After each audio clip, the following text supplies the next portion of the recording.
그래 가도 먼저 내립시다 저거. 저거 들어본 적이 없어. 이 양반 들어본 적이 없어. 더 내려. 그래 왜? 시민토론에 대한 협조 좀 해주십시오. 끝까지 들어보시고 얘기를 끝까지 들어보신 다음에 얘기를 하세요.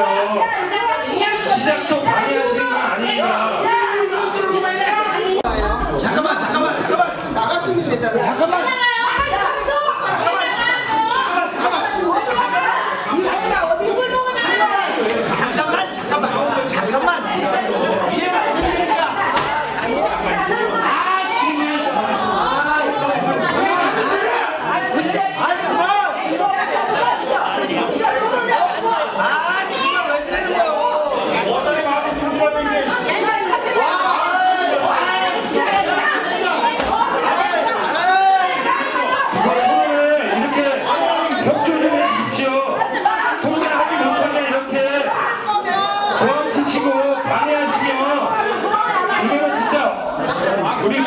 업무를 방해하는 겁니다. 다 같은 political 시민인데 토론을 진행할 수 있도록 협조해 주십시오.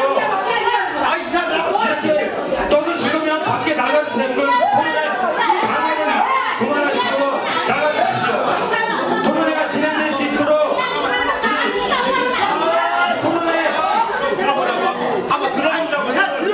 끝까지 들을 생각이 없으시면 밖에 나가주세요. 토론회를 못 하게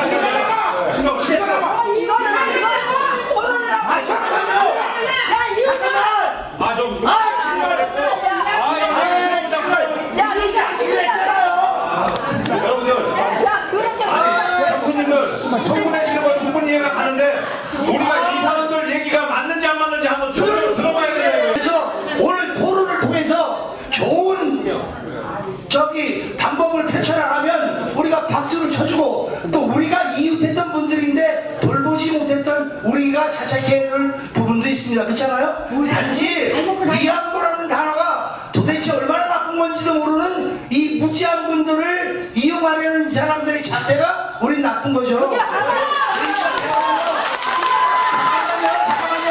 잠깐만요. 여기서 박수하는 게 아니고 이 문제가 좋은 쪽으로 갈 수 있도록, 그죠? 누구나가 꼭 옳게 가는 것만은 아니잖아요. 그걸 우리가 이제 악을 쓰지 않고 격려와 지원 속에서 해결을 한번 해보자. 이게 지금 진보와 보수 이 모두에서 좋은 해결 방안이 나올 수 있는 평택의 첫 번째 길이라고 보니까 싸우지 말고 소리 지르지 말고 좀 참아보세요. 네? 부탁드릴게요. 네? 약속했잖아요. 알리지 않기로. 네? 미안해요. 자, 이 대표 미안하고 진행하는데 열이 딱 뜨겁게 되면 여기 좌전 보셔서 열이 저 올라서 차례는 거야.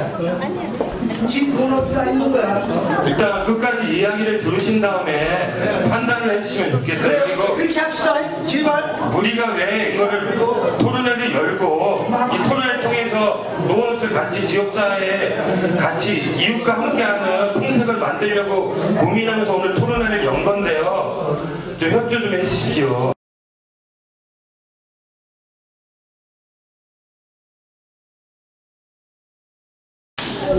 안녕하세요. 네, 관심을 가지시고 이렇게 많은 분들이 함께 해주셔서 감사드립니다. 우리 햇살 할머니들과 함께한 지 16년이 훨씬 지났습니다. 수많은 기자들이 찾아오기도 했습니다. 기자들이 처음 찾아와서 하는 얘기가 이거 왜 시작했어요? 어떻게 시작하게 됐습니까? 이런 질문이 참 많았습니다. 저는 감리교 신학대학교 다닐 때 2학년 2학기 때 등록금이 없었습니다. 그때 제가 다니던 석격교회 어머니들이 가는 신림동 기도원에 가서 기도를 했습니다. 하나님, 공부시켜주시면 이 세상에서 도움이 가장 필요한 여성들을 도우면서 살겠습니다. 제가 여고를 다닐 때 김한란 박사님의 설교를 들었습니다.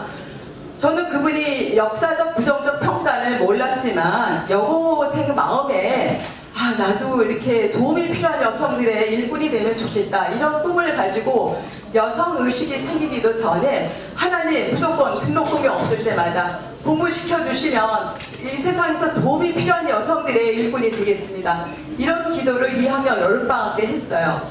그리고 학교를 안 갔습니다. 석경구 감리교회가 감리교 신학대학교 앞에 있기 때문에 방순자 목사님께서 오순덕에 오면은 기숙사를 오라고. 그래서 기숙사에 갔더니 박 목사님께서 등록금 마련해놨다. 제가 2학년 여름방학 때 저희는 여학생이 그 당시 2명이었기 때문에 교수님들이 다 알았어요. 전체가 그 당시 200명이었고 우리 학년은 50명이었고 여학생 2명이었거든요. 그래서 몇 분 지나가는 교수님한테 전화를 편지를 보냈어요. 저는 돈이 없어서 학교를 못 다니겠습니다. 그랬더니 방순자 목사님이 등록금 해놨다고 오라고. 그래서 2학년 2학기를 다니고 또 3학년 등록금이 없어요. 그럼 2학년 겨울방학 때 신입동 기도원에 가서 기도를 합니다. 하나님 공부시켜주시면 이 도움이 필요한 여성들을 위해서 일을 하겠습니다. 이런 서원 기도를 많이 했어요. 그래서 여러 사람들의 그런 손길을 통해서 하나님이 보내주시는 여러 사람들의 손길을 통해서 제가 공부를 하게 되었고 하나님께 제가 어떤 사람이 폐병 걸리면 폐병에서 나면 저 목사가 되겠습니다 이렇게 서원하는 것처럼 저는 공부를 시켜주시면 어려운 여성들을 위해서 그분들의 일꾼이 되겠습니다. 이런 기도를 많이 했습니다. 늦은 나이에 사회복지대학원에 다니면서 공부할 때에 2000년 가을에 선배 언니가 한국을 나왔습니다. 야, 뭐 할 거냐 뭐 이렇게 얘기 한참 하다가 국제결혼들 여성 모임에 위스콘신에서 하는데 가을에 와. 그런데 오기 전에 조건이 있어. 저기 의정부에 가서 두레방도 들리고 다비타이 집이라고 동두천에 가서 거기도 들려서 자료집 갖고 와. 그랬습니다. 그래서 자료집 가지러 동두천에 갔었고 의정부에 갔었습니다. 그때에 그 여성들이 그 자료집을 받으면서 기시촌에 할머니들이 계시는구나 라는 것을 알게 되었습니다. 그래서 제가 2000년 가을에 미국 갔다가 한 열흘 갔다 오면서 제가 다 공포를 했습니다. 저는 할머니들, 기시촌에 계신 할머니들을 돕는 일을, 사역을 하겠습니다 라고 공포를 했더니 저를 아끼는 사람들이 아유 그러지 말고 청소년들을 해. 할머니를 누가 돕고 기시촌 할머니를 누가 도와.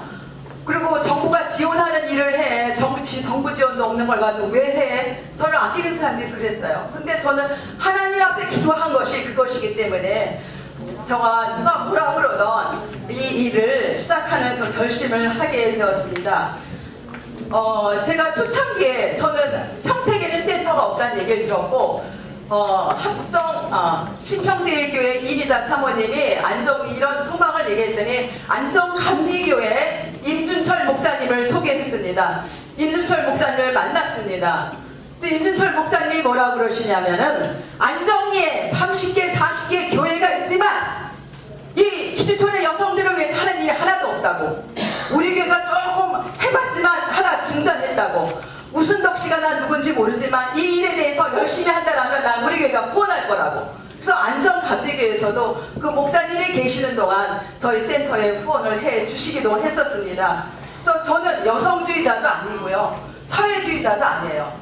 그냥 단지 하나님 앞에 빚진 거, 하나님 공부시켜주시면 도움이 필요한 여성들의 일꾼이 되겠습니다 라고 고백했던 그 서원 기도가 저의 마음에 그 기도가 사명이 되어서 16년을 넘게 지탱해 오는 그 비결 중에 하나라면 그렇게 고백할 수밖에 없었습니다. 저의 남은 생의 사명으로 여기면서 지내고 왔습니다. 해야 되는 것만큼은 잘 못하지만 할 수 있는 것만큼은 최선을 다하려고 애쓰고 있습니다. 저희는 16년간 적어도 일주일에 1회 이상씩 모여서 찬양 모임을 했습니다. 여기에 우리 할머니들이 20여 명 와 계십니다. 여기에 순비 할머니가 오늘 2002년 6월 3일 개원 예배를 드렸고 8월 말에 이명 서비스 해드렸는데 이분이 우시더라고. 몇 분 중에 이명 서비스 해드렸는데 왜 우세요? 그랬더니 나 교회 가다가 그러니까 소위 말해 상처를 받은 거예요. 저 여자들 하는 사람들 때문에 교회 나가기가 싫은 거예요. 그래서 근데 자기 찬송가 부르고 싶은데 혼자 못 부르겠다. 그래서 파마 모자 쓰고 찬송가를 부르기 시작을 했습니다. 그래서 그래서 2000년 가을 그때 2002년 8월인데 9월 초부터 우리 한 일주일에 한 번씩 모여서 찬송가 부를까요? 근데 그러세요. 그래서 2002년 9월부터 일주일에 한 번씩 모여서 찬송가를 부르기 시작을 했더니 밥도 먹게 됐고 또 여러 가지 미술 치료 등등 여러 가지 프로그램을 많이 하게 되었습니다. 그래서 그동안 우리들이 2008년도에는 경기도 기집촌 여성노예 실태 조사도 했고 죽자 이야기 연극도 4번이나 했습니다. 여기서도 2번인가 했습니다. 할머니들이 이렇게 방송이나 신문기자들이 오면 제 주머니 얼굴 가려주세요. 가명으로 해주세요. 이게 저희 주문이었고 할머니들의 주문이었는데 어느 날 숫자 이야기 연극을 하다 보니까 I am okay 하신 분들이 많이 생겼습니다. 그래서 앞에 나가서 연극도 4번이나 했고요. 합창도 했고요. 종로에서 사진전도 했습니다. 뮤지컬도 그대 있는 곳까지 지난 기쁜교회에서 재작년에 했고 작년에는 서울 대방동의 여성프라자에서 400명이 있는 가운데 앞에 나가서 얼굴 내놓고 그대 있는 곳까지 뮤지컬 노래도 하고 연극도 했습니다. 우리 할머니들 박수 좀 쳐드려야 되는 거 아니에요?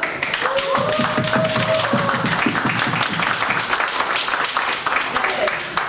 우리 할머니들 가운데 얘기를 하자면 이런 얘기를 하십니다. 나는 이제 바켓에 물이 있으면 기름 한 방울 떨어뜨리면 동동 떠 있는 거 있지? 우리는 같이 있어도 물 위에 기름이 동동 떠 있는 것처럼 우리는 외로워. 이럴 때가 많이 되셨어요. 2003년 여름을 기점으로 주한미군들이 평택으로 온다는 소식에 평택에서 여러 포럼들이 많이 생겼고 여러 예산, 큰 예산들을 많이 세웠지만 맨몸으로 맨 밑바닥에서 고생당한 우리 할머니들의 예산은 단 1원도 없습니다. 그것이 저는 너무나 안타까웠어요. 어느 공무원들이 이러시더라고. 고생당하신 건 알지만 도울 수 없는 근거, 도울 수 있는 그 근거법, 조례, 법 이런 게 없어서 우린 도와드리지를 못해요. 너무 죄송합니다. 라는 거예요. 공무원도 자기도 다 알고 있는데 옛날에 여기 살아서 할머니도 고생한 거 알고 있는데 오늘의 이 자리는 할머니들을 도울 수 있는 근거법을 만드는 자리입니다, 여러분들.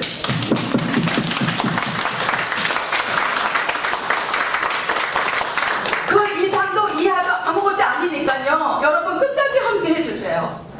그리고 다 들어보시고 질의응답 시간에 질의해 주시길 간절히 부탁드립니다. 저는 우리 할머니들이 옛날에 우리 자료집에 여러 이야기들이 있는데 어떤 국회의원은 4선, 5선, 6선까지 하면서 뭐 9평 아파트 노후에는 먹고 살 게 없으니까 먹고 살게 해줄게. 9평 아파트 지어줄게. 이런 얘기도 했다고 해요. 현재 뭡니까? 안정순복음교회 그 자리에서 옛날에 우리 할머니들 교육을 받았다고 합니다. 이 터를 4층 5층 올려서 할머니들 나중에 살게 해줄게 이랬다는 사람도 있어요. 우리 뭡니까? 현재 평택시에 살고 있는 우리는 뭘 했습니까? 이 자리는 할머니들에게 공식적으로 공무원들이 마음 편하게 뭐 10,000원이든 50,000원이든 100,000원이든 얼마든 조금 더 드릴 수 있도록 사시면 얼마나 사시겠어요? 예, 그러니까 이 자리는 그 자리예요. 할머니들 조금 더 공식적으로 도와드리고자 하는 법을 만드는, 조례를 만드는 그 자리일 뿐입니다. 여러분들 만드세요. 근데 네. 거기다가 유한부라는 명칭을 쓰니까 문제가 되는 거죠. 네, 질의응답 시간에 응답해 주시기 바랍니다. 여기 예, 말도 안 돼. 감성팔이 얘기하지 말고요. 잠깐만요. 교회 다니잖아. 잠깐만. 하나님 바라지 말고. 진짜 나오세요. 하나님 팔이도 하지 말고 유한부 팔이도 하지 하지만 저희를 진행하도록 하겠습니다. 참, 이런 보내는 걸 어떻게 알았어? 니네가 얘기를 했으니까 알지. 그만. 그리고 지금 몰랐어. 분들은 음식으로 잠깐 나가주시기 바랍니다. 네, 맞아요. 어딜 나가? 앉으세요. 참 정말 그만. 이분들은 지금 의안부가 그만해야 되니까. 의안부를 네. 뭘 그만해? 그럼 저거 기켜서 듣고 있을까?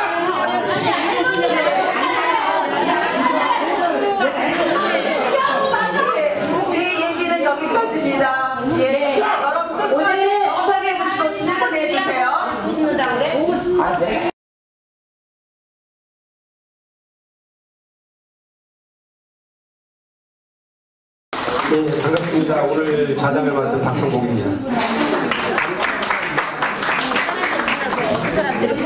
저는 K55 오산미 공군기지 인근에서 태어나서 여태까지 살아왔습니다. 진이면 갈곤리에서 태어나서 생활하면서 제가 중학생이 됐을 때 송탄 시외버스터미널에 와서 굉장히 큰 문화적 충격을 겪었습니다. 그 문화적 충격이라는 것은 일반적인 한국 사회에서 볼 수 없는 그런 중학생으로서 느끼지 체감할 수 없었던 그런 충격이었었는데, 그게 바로 평택 지역사회가 여태까지 안고 왔던 현상이고, 또 긍정적인 요소, 부정적인 요소들을 다 내포하고 있는 현상이라고 저는 보아집니다.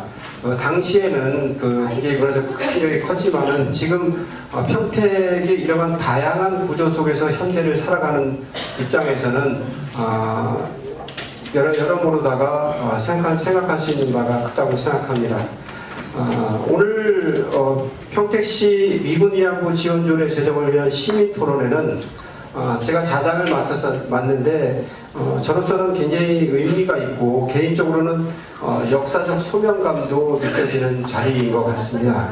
오늘 토론회는 한국의 현대사에 있어서 6.25 한족전쟁 이후 우리가 겪은 미군 문화, 기주촌 문화, 이런 기주촌 문화에서 파생된 기주촌 관련 여성들의 삶과 이들이 할머니가 되어 살아가는 지난한 삶을 이 시대가 함께 아파하고 또 고민하고 넘어서야 할 그런 부분으로서 이를 제도적으로 해결할 수 있는 방안이 어떤 방안이 있는가에 대한 심도 있는 토론회가 될 것입니다. 오늘 시민토론회의 진행은 두 분의 주제 발표와 네 분의 토론이 이어진 후에 종합토론이 방청객 플로어에 계신 분들 의견도 종합적으로 듣는 시간을 갖도록 하겠습니다. 두 분의 기조발제자는 15분에서 20분 정도로 기조발제를 해주시고요. 토론자 네 분께서는 5분에서 7분 정도로 토론을 해주실 겁니다. 그 이후에는 여기 플로어에 계신 분들의 다양한 의견을 듣는 시간을 갖도록 하는데요. 오늘 토론회가 많은 계층의 분들이 모이셨기 때문에 여러 가지 얘기가 나올 수 있고 서로 다른 논리가 있을 수도 있습니다. 하지만 오늘 이 토론회는 이런 과정을 통해서 우리가 기촌 여성분들의, 지금 할머니들의 어떤 힘든 삶과 이를 해결하기 위한 조례를 어떻게 만들 것인가에 대한 목적은 다 같다고 생각합니다. 우리 기촌 여성분들, 시민사회에 계신 분들, 상인 여러분들, 기존 할머니들을 어떻게 하면은 우리 사회가 보듬고 또 앞으로 남은 여생을 우리가 사회적 책임을 줄 수 있는 방안으로 갈 수 있는가에 대한 공감대는 같을 거라고 생각하기 때문에 그런 부분에 있어서 플로어에 계신 분들을 종합토론할 때 그런 부분들을 마음껏 얘기하시고 시간이 많이 소비가 되더라도 그걸 다 들을 수 있는 자리를 갖도록 하겠습니다. 이 또한 우리 평택사회가 안고 가야 될 그런 고민이고 또 함께 연구해야 될 바라고 생각을 합니다. 오늘 이 조례는 평택 시민사회에서 함께 연구하고 노력해서 안을 마련한 것입니다. 그래서 일반 행정에서 만든 조례보다는 더 시민들의 마음과 정성이 많이 담겨있는 조례라고 저는 생각하고요. 그런 의미에서 좀 관심 있게 좀 들어봐 주시기 바라겠습니다. 네, 반갑습니다. 네, 제 소개를 좀 먼저 드리고 해야 될 것 같아요. 그러니까 지금 제가 들어오면서 깜짝 놀랐는데요. 일본군 위안부 문제에 관심이 이렇게 많으신지 몰랐고요. 당연한 거죠. 아니 미국은 무슨 위안부야? 네, 지금 위안부는 일본 사람 맞아. 일본 사람 상대로. 제발 토론 시간에 상대라는 게 위안부예요. 잘 들어보시고요. 잘 들어보시고요. 용어에 대한 부분은 말미에 종합토론 때 분명히 얘기할 시간을 제가 드리도록 하겠습니다. 여보세요. 여기를 왜 오느냐고. 지금 여기 업무방해죄입니다. 조용히 하세요.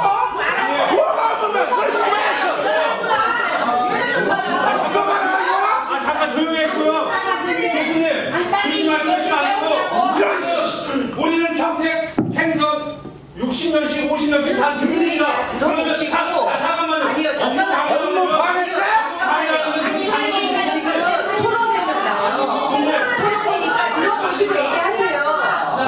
잠깐만요. 방해하는 거는 제가 자장이니까 회장님, 제가 자장이니까 정리 올리겠습니다. 지금부터 얘기하시는 분들은 제 동의를 얻고 얘기를 해주세요. 자, 돈이 없고 얘기하세요. 그냥 진행하세요.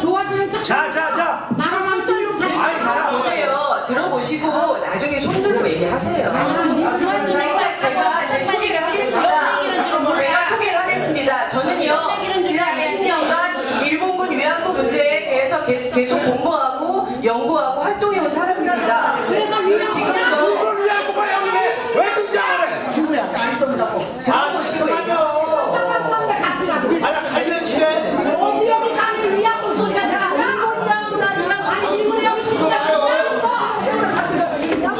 여러분들이 지금 이렇게 얘기하시면 여러분들이 요구하는 명칭이라든지 이런 부분들이 전혀 논의가 이루어지지 않습니다. 여러분들이 얘기하는 거를 반영을 시킬 수 있는 최대한 노력을 하겠다고 제 자장이 말씀드리면은 자장의 말을 들으셔야죠. 저도 평택에서 태어나서 평택에 자라고 앞으로도 평택에 살아야 될 사람이 우리 자녀들도 평택에 사는 사람입니다. 제 얘기를 들어주셔야죠. 아니 잠깐만. 제발. 아 왜 이러는 거야? 진행하시죠. 네, 저는 지난 20년간 정말 왜 그러냐고요? 일본군 위안부 문제로 연구하고 활동해온 활동가이자 한번 들어보시자고요. 들으나 보고. 네, 좀 들어주세요. 듣고 얘기를 합시다. 네. 그래서 일본군 위안부 제도나 운동이 무엇인지 아마 여기 있는 여러분보다 제일 잘 알 거라고 죄송하지만 감히 말씀드릴 수 있습니다. 지금도 제가 일본군 위안부 재단에 같이 일하고 있습니다. 그리고 미군 위안부 문제를 지금 말씀 많으신데요. 미군 기지촌 문제도 제가 20년간 연구했고 그리고 이번에 소송을 할 때도 같이 함께 했습니다.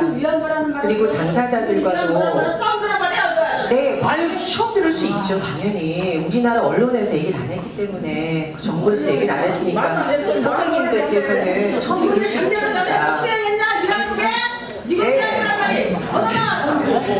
네, 그러니까 그거 어디서 나왔는지 오늘 설명을 하려고 제가 왔잖아요. 그러니까 들으시고 얘기를 하세요. 잠깐만요. 우리가 모를 수 위안부 있잖아요. 이때잖아. 얘기 들어보시고. 네. 그러면 아마 국군 위안부하고 국민 위안부 맞아요. 네. 얘기할 거예요. 기다려보세요. 우리가 어떻게 역사를 다 압니까? 들어봐.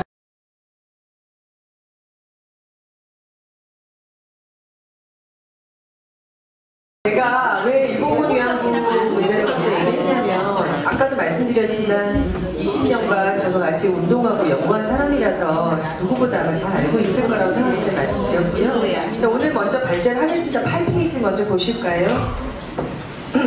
아니 시간에도 보고 있는 네. 2014년 6월에 국가대상, 손해배상 청구 소송이 시작됐습니다. 영어로는 US Military Camptown이고요. 한국의 기지촌이죠. 이게 기지촌이라는 단어가 영어로는 없습니다. 그래서 이 기지촌에 있던 성매매에 종사했던 여성분들이 국가대상, 손해배상 청구소송을 했고요. 원고는 57년부터 2008년까지 대한민국 각 지역에 안정리뿐만 아니고요. 다른 지역도 마찬가지입니다. 네, 여성들이 국가가 안보나 경제를 목적으로 성매매를 조장했고 거기에 의해서 여성들의 인권이 침해가 됐다라는 부분에 대해서 소송을 시작했고요.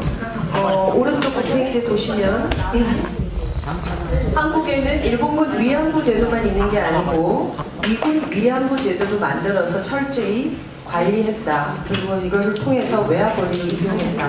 자, 이게 가장 큰 원인입니다. 여기에 대해서 아니 언제 자, 듣고 얘기하세요. 그러니까 네, 듣고 얘기하세요. 뒤에 나온 내용이 나옵니다. 아니 말도 안 되는 소리를 하니까 다 듣고 얘기하시는 거예요. 지금 토론이니까. 그죠? 자, 그러면 이게 이제 변호인단을 통해서 소송을 하는 거고 정부에 하는 거잖아요. 그럼 이 단어가 어디서 나왔느냐 지금 여러분들이 가장 큰 쟁점이잖아요. 우리나라 정부 문서에 있습니다. 미군 위안부라고 되어 있습니다. 그 단어가 없으면 소송을 할 수가 없어요. 그래서 그 단어를 가지고 시작했고요. 자, 첫 번째 판결을 보세요. 네, 판결을 보십시오. 아주머니. 않습니다. 네, 판결 보세요. 그 밑에 보면요. 첫 번째 판결이 나왔습니다. 17일 1월 20일 날 서울중앙지법 22 민사부가 한국내 미군 기지촌 위안부라고 되어 있습니다. 피해 여성 57명의 정신적 피해에 대해서 국가가 손해배상을 해야 된다는 판결을 했고요. 국가가 왜 손해배상을 해야 되냐면 기지촌을 조성하고 관리하고 운영하는 것에 대해서, 그리고 성매매를 정당화하고 심지어 조장한 것에 대해서, 이것 때문에 여성이 인권을 침해당한 것에 대해서 국가가 손해배상을 해야 된다라고 1차가 났습니다. 거기 보면 의미가 강제적 성병 관리가 당시의 위법이었습니다. 당시에, 지금 당연히 위법이지만 그때도 위법이었고요.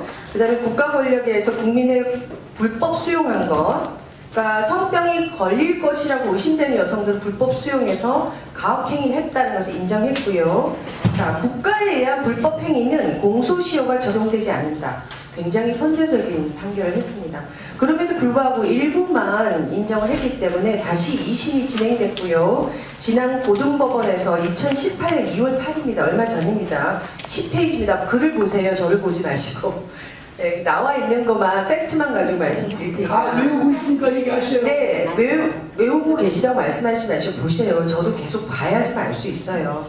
자, 보시면 제가 코테이션 한 거는요, 국가의 기지촌 운영 관리 과정에서 기지촌 위안부였던 원고들을 상대로 성매매 정당화, 조장 행위와 위법한 강제 격리 수용행위가 있었다라고 인정했다. 판상한 얘기입니다. 그리고 일부 원고에 대해서만 했던 것을 변경하여 원고 전원에게 700만 원 또는 300만 원씩의 위자료 지급을 명령했습니다. 네, 고등법원에서 했습니다.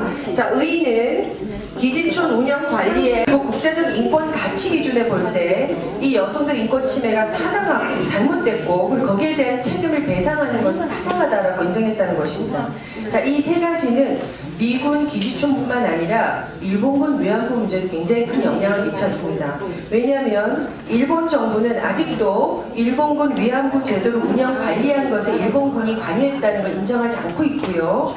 두 번째는 자기네들의 증거를 다 없애고 나서 할머니들이 살아있는 증언을 하시고 그분들의 목소리를 아직도 인정하지 않고 있는데 우리나라 정부는 인정했다는 것이고요. 세 번째는 결국 이런 것이 이제 옛날에 있었던 일이니까 어느 정도 지나면 공소시효에서 해결된다라고 생각하겠지만 우리나라 정부는 중대한 국가의 인권 침해는 국가가 여전히 책임을 져야 된다고 인정하기 때문에 이 세 가지 부분은 사실은 저희같이 일본군 위안부 운동을 하는 사람들에게 굉장히 큰 영향을 미쳤습니다. 이 부분에 대해서는 이제 일본에도 제가 기고를 했고 일본에서 운동하는 데 도움이 되고 있습니다. 자, 두 번째로 11페이지 넘어가시면 그럼 어떻게 이 기지촌의 역사가 시작됐는가? 물론 여기 계신 선생님들은 다 당사자이시기도 하고 또 목격자이기도 합니다. 그렇지만 역사적으로 어떻게 만들어졌는지는 좀 몇 가지만 중요한 부분만 짚도록 하겠습니다. 일단 45년 9월부터 미군이 주둔되면서 일본이 만들었던 공창제도를 폐지합니다. 근데 처음엔 폐지하지 않았고요. 여성들이 운동을 해서 인신매매만 폐지를 했습니다. 인신매매만 폐지하니까 결국은 공창 지역 자체를 폐지하지 않았기 때문에 문제가 돼서 계속해서 운동을 해서 47년 11월에 공창 제도가 공식적으로 폐지가 됩니다. 그럼에도 불구하고 미군은 계속해서 자신들의 미군의 건강과 안녕을 위해서 기존에 일본이 썼던 공창 제도를 그대로 활용하는 미군 기지촌 제도를 아주 원형이죠. 그걸 시작합니다. 그 특징이 뭐냐면 공창제도가 가지고 있던 등록제, 이 등록은 여성을 등록하고 업주, 사업을 등록하는 겁니다. 그 다음에 업주에게 세금을 부과하고요. 그 다음에 등록한 여성에게 강제적으로 성병을 검진하도록 하고요. 성병이 걸리면 치유될 때까지 감금하는 행위를 했고요. 그 다음에 이제 특정 구역을 설정해서 그 지역에서 사실상 성매매가 공식화될 수 있도록 했던 이 특징을 원래 일본이 만들었던 것입니다. 우리나라에 있던 제도가 아니고요. 이 제도를 그대로 활용해서 미군이 표면상으로는 금지주의, 우리가 이제 성매매 금지됐다고 하지만 실질적으로는 국가가 계속해서 관리하는 관리주의 혹은 규제주의로 넘어가게 되는 계기가 됩니다. 그럼에도 불구하고 한국의 여성들이 끊임없이 운동을 하긴 했어요. 미군 기지촌 형태를 보시면 그 밑에 크게는 미군이 직접 운영하고 주로 공부대 안에 위치한 장교클럽, 사단클럽이 있고요. 네, 부대 근처에 민간업자, 한국인 민간업자가 운영하되 미 군의관과 헌병이 지정하고 통제하는 육아 형태가 있고요. 그 다음에 이제 미군 병사 전용 클럽이라고 하는 지금도 알고 계신 그런 형태가 이미 49년 이후에도 있었습니다. 그 외에 이제 댄스홀, 카바레, 바 등이 있었는데 유흥업소리라고 하죠, 지금도. 거기에는 한국 사람도 들어가고 미국도 들어갑니다. 저는 4가지 형태가 이미 45년부터 있었습니다. 12페이지 넘어가겠습니다. 이 형태는 사실상 일본군 위안소 형태와 굉장히 유사해요. 왜냐면은 군의 엄격한 통제와 규제하에 있었다는 것이 가장 크고요. 또 하나는 일본군 직영이 있듯이 미군 직영이 있고, 일본군은 관여만 하고 실제로 민간이 경영하는 형태가 있었듯이 우리나라도 그랬습니다. 그 다음에 이제 일본군도 민간이 경영하지만 실질적으로 일본군만 사용할 수 있고 다른 사람 전혀 들어올 수 없는 것이 있었다면 역시 미군도 마찬가지였어요. 근데 이제 이게 섞이는 경우도 있죠. 그것도 이제 일본군 위안소하고 비슷합니다. 그러니까 이 형태는 정말 안타깝게도 우리가 일제강점기 때 겪었던 여러 가지 식민지 유죄가 해체되지 않은 상태로 있었기 때문에 연결성을 가지고 있다고 볼 수 있습니다. 물론 똑같지는 않습니다. 어떤 제도다 다 특징이 있습니다. 자, 그 다음에 이제 한국전쟁으로 넘어가는데요. 아까 어떤 분이 굉장히 정확하게 지적하셨는데요. 한국전쟁이 시작되면서 그 시기에 연합군 위안소와 한국군 위안소도 동시에 공식화가 됩니다. 우리 역사의 이제 안타까운 부분이긴 하지만 실제로 설치와 관리하는 방식이 일본군 위안소와 유사한 형태의 특징을 공유하고 있습니다. 즉 한국 정부가 직접 개입해서 설치하고 민간업자가 감독한 형식, 혹은 민간업자가 처음부터 주도적으로 설치했는데 관계당국에 신고를 하고 정부가 허가하지만 결국은 사용은 미군이나 한국군만 독자적으로 사용할 수 있도록 하는 방식 등을 이제 활용했습니다. 그 다음에 이제 한국전쟁 이후가 되는데요. 이승만 정권이 되면서 이제 한국 정부는 어쨌든 대한민국 국가를 새로 재건해야 되는 상황인데 전통 문화나 민족이라는 영역이 있고 그다음 외국 문화하고 외국 사람이라는 영역이 있잖아요. 이게 섞이는 걸 굉장히 두려워했겠죠, 당연히. 그리고 우리나라는 이상하게 한민족 문화가 있어가지고 그 혈통이 섞이는 것에 대한 불안감이 있었어요. 그래서 이 미군 위안소를 어떻게 해서 분리할 것인가를 고민을 했을 것이고, 미군의 입장에서는 사실상 한국군을 상대하거나 한국 사람을 상대하면서 미군을 상대하면 사실은 성병을 계속 옮기기 때문에 성병 관리가 굉장히 중요하잖아요. 그래서 이제 두 당국의 입장이 딱 맞아 떨어져서 분리하는 정책이 공식적으로 57년부터 시작됩니다. 그래서 특정한 지역에 미군 위안소를 설치하고 거기는 이제 한국 사람이 잘 못 들어가게 하는, 그리고 그 여성들을 체계적으로 관리하는 시스템이 57년부터 시작됩니다. 이때부터 이제 국가가 개입을 본격적으로 하고 기지촌도 본격적으로 형성이 됩니다. 그 다음으로 넘어갈게요. 시간이 없기 때문에 나중에 질문을 받도록 하겠습니다. 그럼 이제 박정희 정권인데요. 박정희 정권은 잘 아시겠지만 61년부터 윤락행위 방지법이라는 것을 만듭니다. 윤락행위라고 우리는 얘기했죠. 옛날에 성매매를. 윤락행위, 윤리적으로 스스로 타락한 여성들을 잡아 넣는 법이에요. 굉장히 위선적인 법이죠. 근데 이 그나마 윤락행위 방지법도 법은 있지만 실제 시행되지 않았고요. 거의. 왜냐면 시행령이 없었어요. 아주 오랫동안. 그리고 이 법이 시행되지 않는 지역, 특정 구역이라고 해서 100개 이상의 지역을 설정해요. 그 중에 반 이상이 지금 우리가 알고 있는 기지촌입니다. 그 말은 뭐냐면 공식적으로 성매매를 할 수 있다는 것입니다. 자, 여기 이제 관광진흥법이라는 걸 만들어서요. 기지촌의 클럽들을 특수관광사업시설 업체로 지정을 하고요. 국가가 공식적으로 면세 주류를 공급하고 달러로 한국은행에 세금을 내게 했습니다. 그리고 여성들은 성병 관리를 시키죠. 국가가 합니다. 주도적으로. 그리고 한미 친선협의회를 구성해서 기지촌 관리에 조직적으로 개입하는 어떤 조직체를 만듭니다. 자, 이렇게 기지촌 조성 관리, 여성 등록, 관리 통제 시스템을 국가가 주도해서 만듭니다. 체계적으로, 아주 체계적으로 만들죠. 그리고 70년대가 들어서면서 미군이 이제 철수된다라고 하니까 월남전 내죠. 잘 아시겠지만 닉슨 독트린 때 닉슨이 우리나라의 미군을 철수하겠다고 해서 대한민국이 난리가 났었습니다. 안보도 문제고 경제도 흔들린다. 그래서 그 당시에 이제 박정희 정권이 기지촌 정화 대책을 내놔요. 여성들을 안전하게 국가가 관리해서 깨끗한 몸을 미군에게 제공하겠다는 것이 사실 가장 큰 원칙이었어요. 그래서 그것이 굉장히 성병 통제가 심화되고 그 다음에 흑인 병사와 백인 병사를 분리하는 정책을 합니다. 자, 이렇게 이제 하면서 제가 밑에 본 것들은 여성을 등록하고 그 다음에 관리하는 여러 가지 정부 자료들입니다. 나중에 자세히 보시면 정말 감사하겠습니다. 그리고 체계적으로 손병 관리하고 관할 진료소를 지정했던 내용들도 이번에 저희가 다 제출을 했습니다. 그리고 16페이지도 보시면 성병 관리 체계와 관련된 내용들이 있습니다. 그리고 소위 말해서 성병에 걸린 여성들은 낙검자라고 해서 격리 수용을 했습니다. 이게 이제 17페이지에 있습니다. 자, 이걸 이제 우리가 낙검자를 격리 수용하는 과정에서 이제 토벌이라는 제도가 있는데요. 보건 허가증을 내고 나서 일주일에 2번씩 검진하지만 실제로 여성들이 지나갈 때 막무가내로 검사를 하고 잡아놓고 그 감금하고 그리고 성병 검사하고 만약에 성병에 걸리면 치료될 때까지 강제적으로 격리 수용하는 형태를 취했습니다. 사실 이게 가장 큰 문제로 지적이 됐죠. 그 다음에 18페이지 보시면 여성들에게 체계적으로 손병 예방 교육과 소위 말해서 계몽 교육이라는 형태로 교육이 이루어졌는데요. 이 교육은 비밀이 아니었습니다. 당시 보건소나 경찰이나 관계 공무원들이 공식적으로 여성들을 대상으로 몸을 깨끗하게 관리해서 미군들에게 서비스를 하라고 하는 교육이었습니다. 이 교육 부분도 이번에 고등법원에서 판결에서 굉장히 중요하게 인권 침해로 지적이 됐습니다. 그 다음에 이제 19페이지 넘어가시면 그래서 이 덕분에 기지촌 경제가 활용이 됩니다. 우리나라 기지촌 사업은 대한민국 전체 GNP 60년대 25%를 차지했고요. 미군 전용홀은 64년에 거의 당시 한국이 벌어들인 총 외화 수입의 10% 수준을 차지했다고 합니다.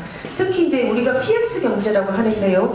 그 당시 이제 한국 사회가 굉장히 열악하고 경제적으로 낙후돼 있을 때 건설 용역, 물품 구입 등뿐만 아니라 직접 군납하는 것, 그 다음에 미군을 위해서 여러 가지 시설, 사실 서비스 업체까지 다 합해서 우리가 굉장히 큰 경제 규모를 차지하고 있었다고 생각되고요.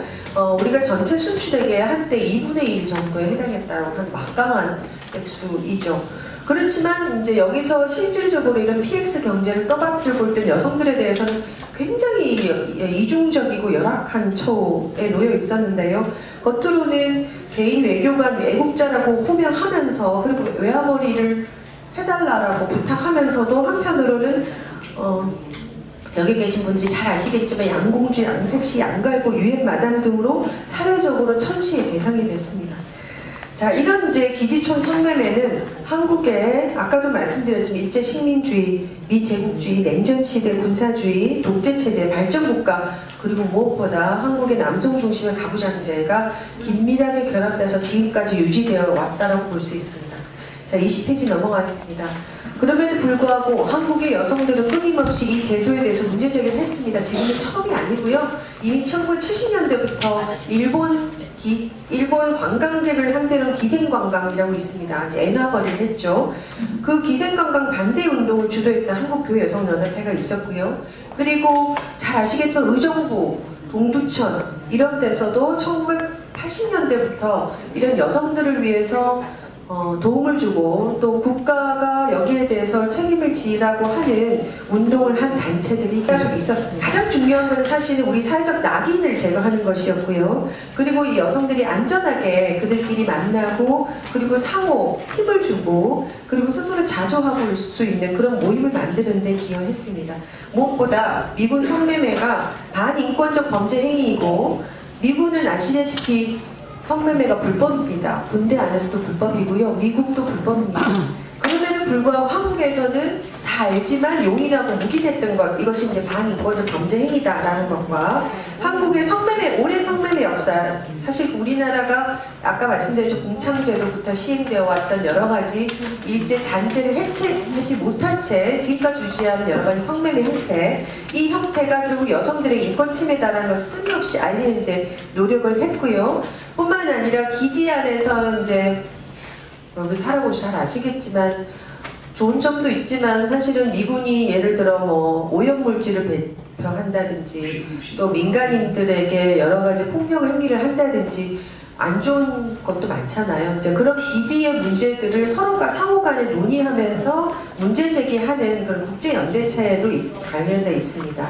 그리고 무엇보다 기지촌 인권연대를 2012년 만들었는데요. 이때 이제 평화단체뿐만 아니라 아까 여러분이 말씀하신 일본군 위안부 단체, 대표적인 단체들이죠. 정대협 같은 단체들 같이 들어왔습니다. 들어와서 당시에 일본군 위안부 생존자들께서 할머니들께 영상 메시지도 보내고 서로 와서 만나시고 또 이게 할머니들께서 기지촌의 할머니들이 또 수요시에 가셔서 또 일본군 위안부 할머니들과 만나셔서 서로 얘기도 하시고 서로 힘을 얻는 자리가 이미 2012년부터 지속되어 왔습니다. 제가 21페이지에 길게 인용한 거는 기로녹 할머니께서 우리 미군 기지촌에 있는 할머니들께 보낸 영상 메시지예요. 이거는 아마 구글에 찾아보시면 잘 나오실 텐데요. 제가 짧게만 조금 읽어보겠습니다. 지금 여러분들이 안 보시고 자꾸 저만 보시기 때문에 제가 읽어보겠습니다. 네, 여기서 생활이 그랬으니까 부끄러워서 누가 알까봐 무섭고 참 숨어 살다시피 했는데 정답을 알아서 거리에 나와서 가만히 젊은이들 하는 걸 보니까 내가 부끄러운 게 아니라 일본 정부가 부끄러운 건데 내가 여태까지 착각하고 나만 부끄러운 것으로 알았다. 이렇게 생각하고 매주 수요일날 집회도 나오고 외국에서 오고 어디에서 어디 가서나 부끄러움 없이 있는 그대로 다 말합니다. 그러니까 얼마나 시원하든지요. 그렇게 말하다 보니 마음도 시원해지고 시방은 조금 사람 사는 것 같이 살고 있습니다. 근데 여러분들 기지촌 미군 위안부 할머니들 정말 세상에 내어놓기가 부끄럽지요. 그런데 여러분이 부끄러운 게 아니라 정부에서 시켰으면 정부가 부끄러운 거지 내가 부끄러운 게 아니고 여러분이 부끄러운 것도 아닙니다. 그러니까 떳떳하게 나서서 할 말 있으면 하고 정부한테도 요구할 수 있으면 요구하세요. 내 인생 대신 살아주지 않으니 여러분들이 나서셔야 합니다. 자, 세상에 밝히고 나같이 다시는 고생하지 말고 우리 후세대는 더 평화로운 편안한 삶을 살라고 이렇게 다니는 겁니다. 그러니 여러분 이제 같이 손잡고 일합시다. 자, 이렇게 기로녹 할머니께서 말하셨습니다. 이런 이제 여성들 간의 연대 덕분에 아까 우리 대표님도 말씀하셨지만 원장도 말씀하셨지만 여러 가지 연극, 음악회, 뮤지컬 등을 통해서 세상에 이 문제를 알리는데 당사자들이 직접 노력해 왔습니다. 저는 그래서 이들의 침묵과 증언의 의미가 결국은 우리의 역사와 관계가 있다고 생각합니다. 왜 어떤 피해자들 혹은 사회약자들 말을 할 수 없을까요? 결국은 역사적 맥락과 권력관계에 의해서 만들어졌기 때문에 이 침묵은 그 맥락과 권력관계가 바뀌지 않으면 결코 드러날 수 없다라고 생각합니다. 결국 사회적 타자들이나 약자들이 말할 수 있게 하는 것 혹은 말할 수 없게 하는 것은 우리 스스로의 문제라고 저는 생각하고요. 그렇기 때문에 이번 소송의 의미는 여성들이 자신의 경험을 통해서 우리가 그동안 알고는 있지만 말하지 않았던 저는 이제 집단적 망각이라고 생각하는데요. 또한 역사의 왜곡이라고 생각합니다. 거기서 우리 스스로를 일깨우는데 굉장히 큰 역할을 했다라고 생각합니다. 자, 그러면 이제 우리는 어떻게 할 것인가? 대한민국 역사 안에서 우리 스스로가 했던 여러 가지 자행했던 잘못된 일들이 있죠. 이런 잘못된 일들에 대한 자기 개인적인 성찰과 구조적인 반성 이것이 있어야만 우리 앞으로 우리가 키워낼 아이들이 보다 정의롭고 평화로운 세상에서 살 수 있을 거라고 생각합니다. 네, 잘 들어주셔서 감사합니다. 이나영 교수님께서는 한 4가지의 큰 틀에서 말씀해 주셨는데 첫 번째는 이제 미군 기지촌 위안부의 소송이 진행되는 과정을 하나하나 단계별로다가 짚어주셨습니다. 그래서 첫 번째 판결, 두 번째 판결을 통해 가지고 국가의 잘못을 인정하고 책임을 판결한 내용들을 소상히 얘기해 줬고요. 두 번째는 우리 한국 사회 아픔이기도 한 12월 미군기지 성매매 역사에 대해서 얘기를 했는데 그 가운데는 성병 관리라든지 이런 여러 가지 사항들에서 국가가 개입하고 관리하는 부분, 또 외화벌이의 수단으로 활용했던 그런 부분들을 정리를 해주셨고요. 그런 부분들은 여러 자료로다가 많이 나와 있는데 국가기록보존소나 여러 국사편찬위원회 이런 데 자료들이 많이 남아있는 부분들의 흔적을 있습니다. 세 번째는 1970년대 이후 기지천 여성 인권과 복지 관련해서 시민사회의 저항과 연대 활동에 대해서 말씀을 해주셨는데, 실질적인 저항과 연대는 뭐 70년대부터 시작됐다고는 하지만은 2000년도 이후에 이제 본격적으로 진행된 거고요. 마지막으로는 기지천 여성을 위한 우리의 책임과 역할에 대해서 얘기를 해주셨는데, 이런 부분들은 법률 제정이나 조례 제정, 그 다음에 인권 향상을 위한 시민운동 차원에서 전개해 나가야 된다는 그런 대안까지 제시를 해주셨습니다.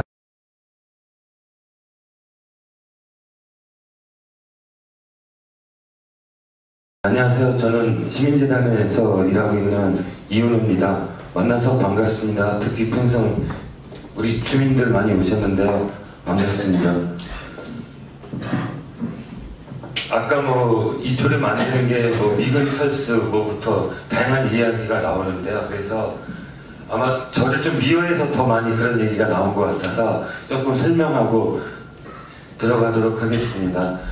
저는 지금 현재 평택 시내에 살고 있습니다. 비전 이동에 살고 있고, 그 평택에서 초, 중, 고등학교 다 나왔고, 20대부터 지역에서 살기 좋은 우리 평택을 만들기 위해서, 그 아름다운 지역 공동체를 만들기 위해서 계속 시민단체 활동을 현재까지 하고 있습니다. 그래서 특히 여기 평성 주민들 오셨는데 우리 이윤희 회장님이나 되게 감사도 드려요. 왜냐면 2009년도에 우리 기지촌 할머니들의 그 주거 문제가 심각했을 때 함께 그 우리 기지촌 할머니 주거 문제를 도와주기 위해서 같이 연대해서 우리 평성 레포츠 공원에서 우리 평성 주민들이 한 500여 분 정도 모여서 같이 우리 기지촌 할머니를 지원하기 위한 콘서트로 같이 열었었어요. 그래서 그때 한 500만 원인가 700만 원인가 모금도 해서 이분들에게 지원도 하고, 이런 아름다운 아름다운 지역사회 공동체로서의 따뜻한 역할을 우리 주민들하고 또 저하고 또 함께 우리 많은 분들이 함께 했거든요. 그런 부분이 있어서 오늘 여러 가지 좀 이렇게 소란도 있었곤 하지만 또 그런 부분을 떠나서 일단 감사를 드리겠습니다. 그리고 이번 조례는 아까 사회자도 말씀하셨지만 개인 이윤우가 만들었다기보다는요, 그 32페이지에 보면 저희가 기지촌 여성 지원조례 연구 모임을 지역에서 만들었습니다. 왜냐면 이게 뭐 시가 만들고 시의원이 만들고 이런 것보다 이제 지방자치 시대잖아요. 그러면 우리 지역 시민들 스스로가 우리 삶에 필요한, 또 우리 지역에 필요한 것들을 같이 토론하고 만들고, 이 내용을 가지고 우리 옆에 우리 시의원님도 계시지만 시의원분들 또 시청 공무원들하고 같이 협력하고 토론하면서 같이 만드는 그런 이제 민간 협력 방식으로 조례를 만들고, 이런 것들이 되게 아름답고 지방자치를 그 성숙하게 만드는 거잖아요. 그런 측면으로 함께 조례를 만드는 공부 모임을 한 3개월 이상 했습니다. 그 명단 보시면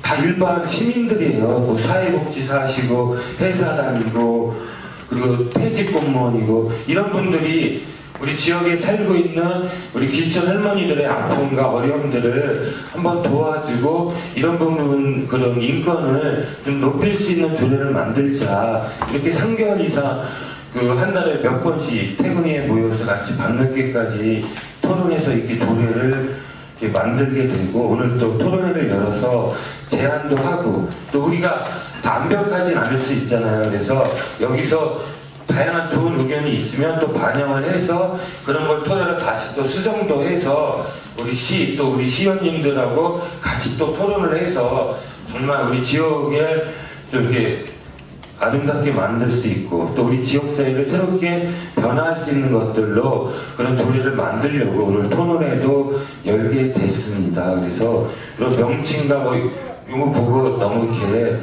내 생각은 다르다고만 생각하지 마시고요. 그런 것들을 다 듣고 우리가 그럼 이런 의견도 지역에 다양한 의견이 있으니까 한번 반영해서 그럼 조례에 좀 더 이 부분 문제를 좀 바꿀 부분이 있으면 좀 바꾸고 이러려고 토론을 연 거예요. 그러니까 함께 이해해 주시면 좋겠습니다. 그리고 저는 저희 아버지가 현재 요양을 계시는데요. 아버지가 여기 안정리 험프리 미군 기지로 계속 근무하시면서 정년 퇴직하셨어요. 그래서 그 아버지가 다녔기 때문에 제가 학교도 다녔고 대학도 다녔고 그리고 지역에 지금도 살고 있다고 생각합니다. 그래서 나이가 좀 더 저도 조금씩 먹어가니까 아버지가 흘렸던 그 땀들, 고마움들에 대해서 좀 많은 생각을 좀 갖고 있습니다. 근데 저는 대학생 때는 이런 아버지의 생각은 다르게 그 학생 운동도 하고 뭐 이런 지역 운동도 하고 어떤 때는 아버지하고 다투기도 했죠. 근데 다 그런 것들이 또 아버지께 죄송하긴 하지만 우리 지역과 우리 사회를 또 고뇌하고 변화시키게 했던 활동이었다고 생각을 좀 하고 있습니다. 그리고 제가 이 지원제를 고민하고 하게 된 이유들은 몇 가지 있습니다. 그리고 이건 반성의 마음에서 출발한 것도 있습니다. 뭐냐면 제가 70년대 성동초등학교를 다닐 때 1, 2학년 때 우리 반에는 소위 혼혈아들이 많이 있었어요. 우리는 혼혈아라고 표현하지 않았고 틱이라고 되게 약 올렸어요. 그런 애들이 한 반에 몇 명씩은 있었거든요. 근데 나이가 먹어서 또 역사에 대해서 공부도 하고 삶을 돌아보다 보니까 내가 어렸을 때 그리고 우리 친구들이 그 혼혈아 애들을 틱이라고 되게 약 올리고 앙따하고 이랬던 삶이 너무 되게 후회스러워요. 그 되게 반성이 돼요. 그 아이들은 얼마나 그 당시 아파했고 고통받았고 슬퍼했을까. 어쩔 수 없이 그 아이들을 그 미국이나 이런 데 다 입양을 해서 갔거든요. 한국에서는 살 수가 없었기 때문에. 예전에는 이런 편견이 더 심했거든요.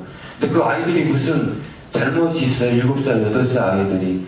그렇다고 그 아이를 낳은 엄마가 잘못이 있나요?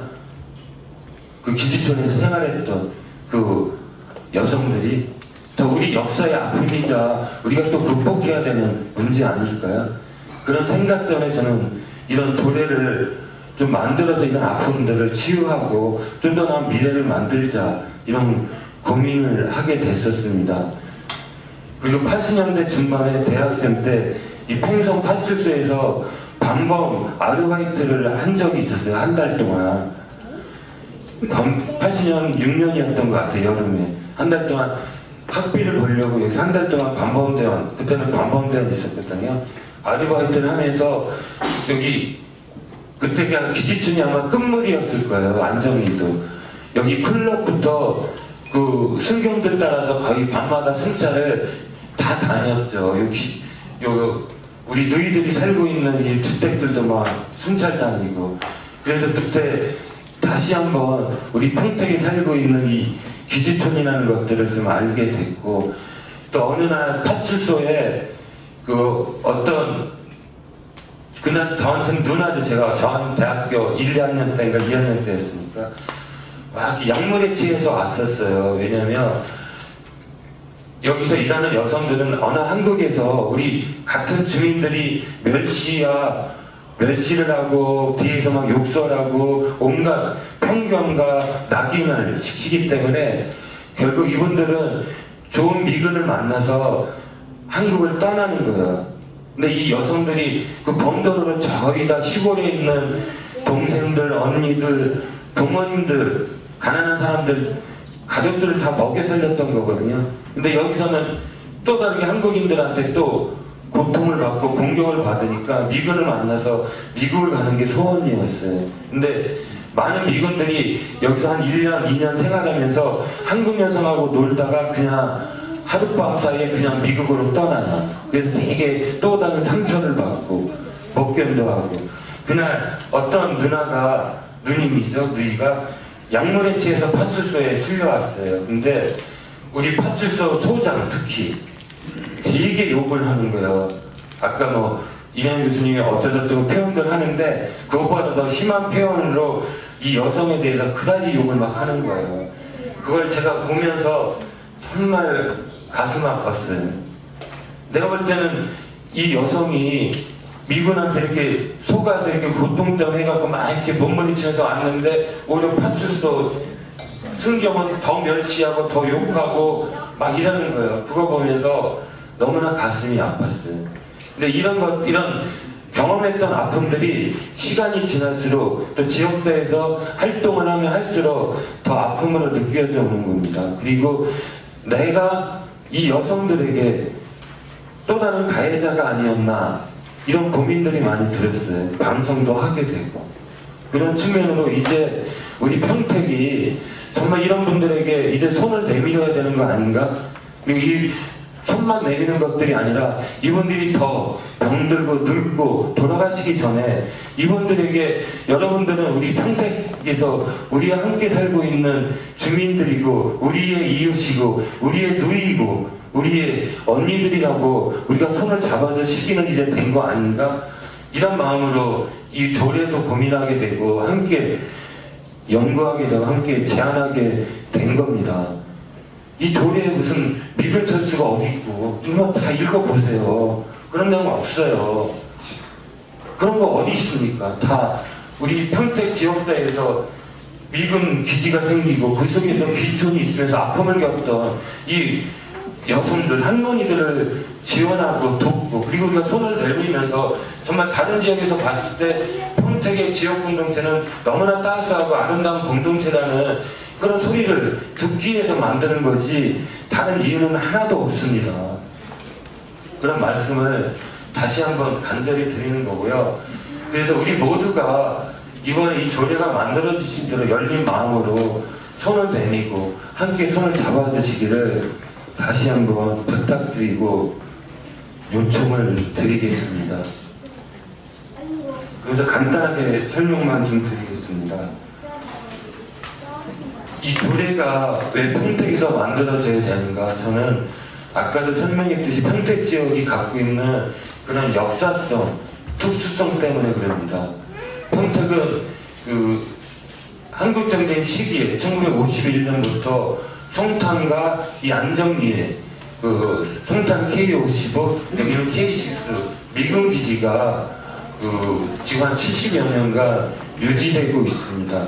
그러면서 그 속에 지금은 이제 용산 미8근 그리고 동두천 2사단까지 지금 평택으로 거의 내려오고 있어서 한 90%가 거의 이전이 된 것 같아요. 동두천은 일부 남는 인원이 조금 있어서 아마 내년도까지는 돼서 이전이 될 것 같긴 하지만 그 계획대로 되면 우리 한국에 주둔하는 미군의 거의 80% 정도의 인원이 이 평택에 거의 주둔하게 됩니다. 그만큼 평택은 미군 기지하고 떨어질 수 없는 지역이고요. 그리고 미군 기지가 오랫동안 존재하면서 이 미군 기지에서 우리가 달러로 벌기 위해서 또 기지촌이 만들어지고 또 국가가 이런 달러 벌이로 우리 여성들을 그쪽으로 또 조성하고 보내고 이런 역할을 했던 거는 솔직히 우리가 변정할 수밖에 없는 역사적 사실입니다. 그런 것 속에서 이런 유지가 되었던 지역입니다.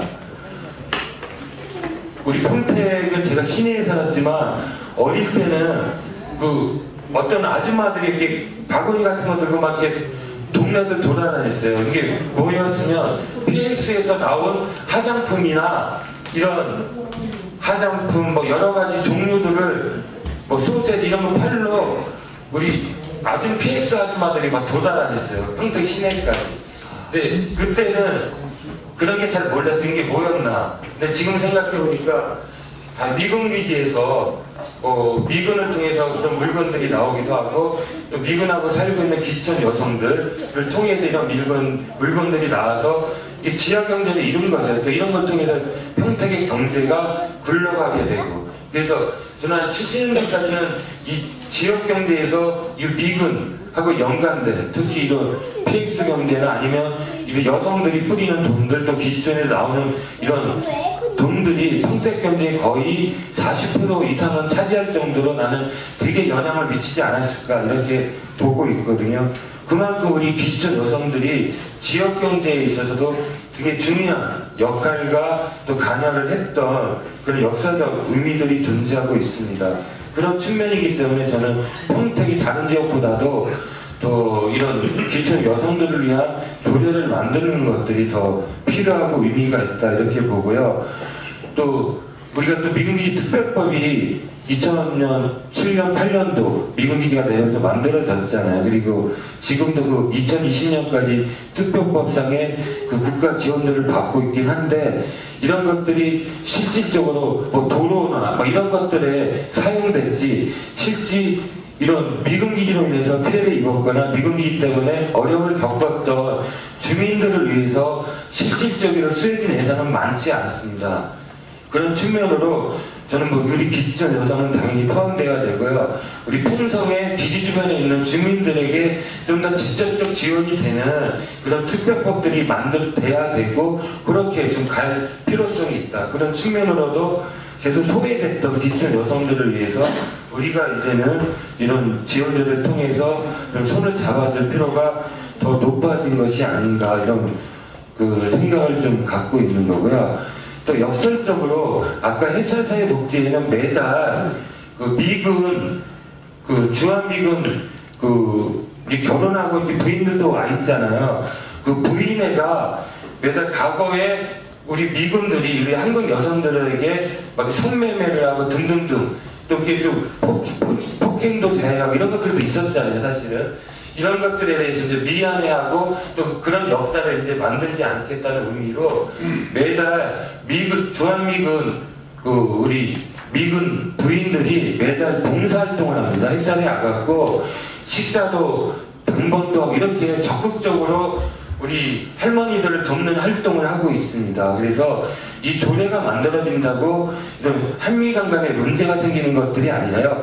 오히려 미군들은 과거에 했던 그런 것들 속에서 오히려 그걸 뛰어넘어서 이제는 한국인들에게 진정으로 손을 내밀면서 그런 것들을 반복하지 않는 구조나 문화를 만들고 싶어요. 그래서 오히려 이런 조례를 통해서 오히려 미군들 입장에서는 한미 간에 좀 더 호의적인 관계를 맺을 수 있는 전망도 있기 때문에 저는 이 평택이 갖고 있는 역사적 특수성으로도 이런 지원 조례는 지역을 위해서도 또 한미 관계를 위해서도 더 필요할 수도 있다 이런 생각을 좀 가지고 있습니다.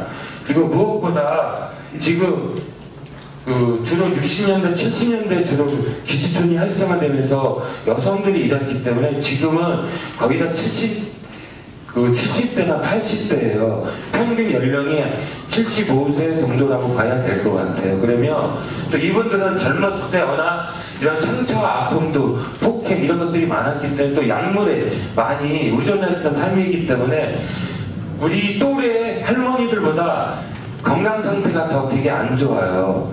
그래서 이 할머니들이 살 수 있는 삶들은 길게 잡으면 15년이고요. 짧게 잡으면 5년. 별로 많지 않습니다. 그래서 이런 문제 때문에 저는 이분들을 위한 지도가 시급하게 좀 만들어야 된다. 이제는 시간이 없다. 그리고 이분들은 보면 이런 질문들을 하시는 분들이 있어요. 젊었을 때 이렇게 돈 많이 미군들에게 해서 돈 벌고 그랬을 텐데 왜 그분들을 도와줘야 되냐 이렇게 물어보는 분들이 있습니다. 그러나 현실은 우리가 더 잘 알잖아요. 이런 생활에서 과연 돈을 벌 수 있나요? 옷이나 뭐 등등등등등등 다 이게 다 빚으로 되는 거죠. 이분들의 수입이 되는 구조가 아니에요. 그리고 이분들의 상당수는 이분들뿐만 저는 우리 한국 여성들 되게 존경합니다. 왜냐면 60년대, 70년대 그 어려웠던 시절에 이런 생활들 하면서 동생들 학교 보내고 여성들이 특히 이런 희생의 삶을 많이 살았어요. 가족들을 지원하는 역할들을 하고 이런 분들이 어떻게 돈을 모을 수 있겠습니까? 근데 나중에 몸이 늙고 이런 생활을 못해 돈을 못 벌면 가족들이 또 외면을 많이 했어요. 왜냐면 니네는 뭐 양색시다, 뭐 양갈보다 이런 식으로 부끄러워하면서 가족들도 외면을 했어요.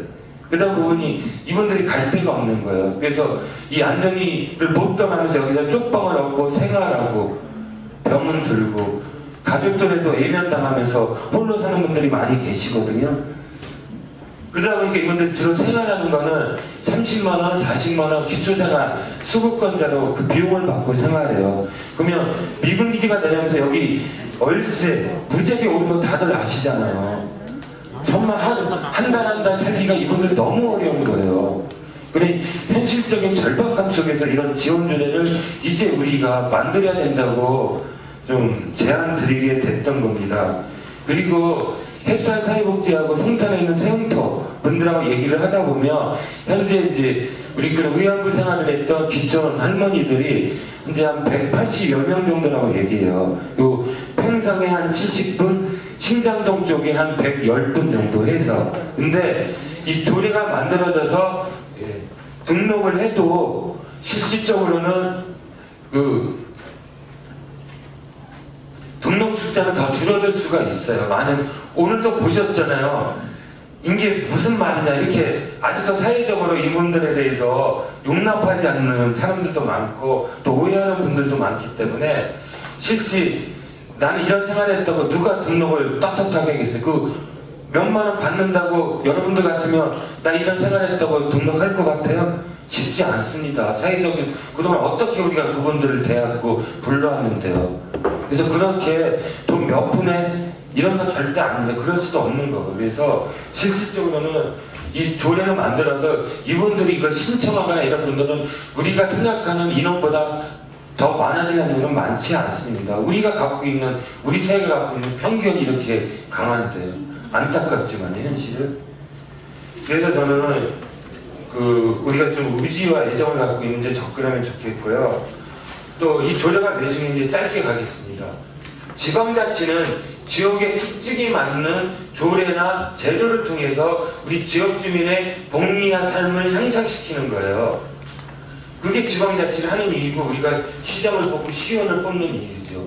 그런 측면으로 그러면 평택은 51년부터 기지가 있었고 기지촌이 있었던 지역이라면 이런 문제에 대해서 평택 특성에 맞는 지원조를 만들어서 도와주고 함께하는 것들은 지방자치의 정신에도 맞고 다른 지역들이 보더라도 아 평택은 진짜 새롭게 이런 인권과 이런 나눔에서 정말 열심히 충실한 도시라는 긍정적 평가를 받을 수밖에 없거든요. 그래서 저는 그게 지방자치를 성숙하게 만들 수 있다. 그런 측면으로 저는 이 조례는 되게 중요한 의미가 있고 필요하다는 말씀을 드리겠습니다. 그래서 이 조례는 아까도 말씀드렸듯이 4월부터 우리가 기초노선 지원조례를 평택 시민들이 10분 정도가 퇴근 후에 자기 시간들을 내서 시민의 눈높이란 걸 만든 거예요. 어떤 무지하게 무슨 반미운동하는 사람이 만든 게 아니고요. 정말 지역을 생각하는 많은 사람들이 소중한 마음을 담아서 이 조례를 만들었고 이분들을 돕기 위해서 강연회도 열고 이분들과 함께 1박 2일 시민들이 후원금도 내갖고 이분들과 우리 할머니랑 여행도 같이 갔다 오고 이런 활동들을 한 겁니다. 그런 것들을 속에서 이제는 이분들에게 좀 조례를 만들어서 체계적으로 이분들에게 편견도 극복하고 도와주는 조례를 만들자 이렇게 한 겁니다. 그래서 명칭 때문에 특히 반발들을 많이 하시는데요.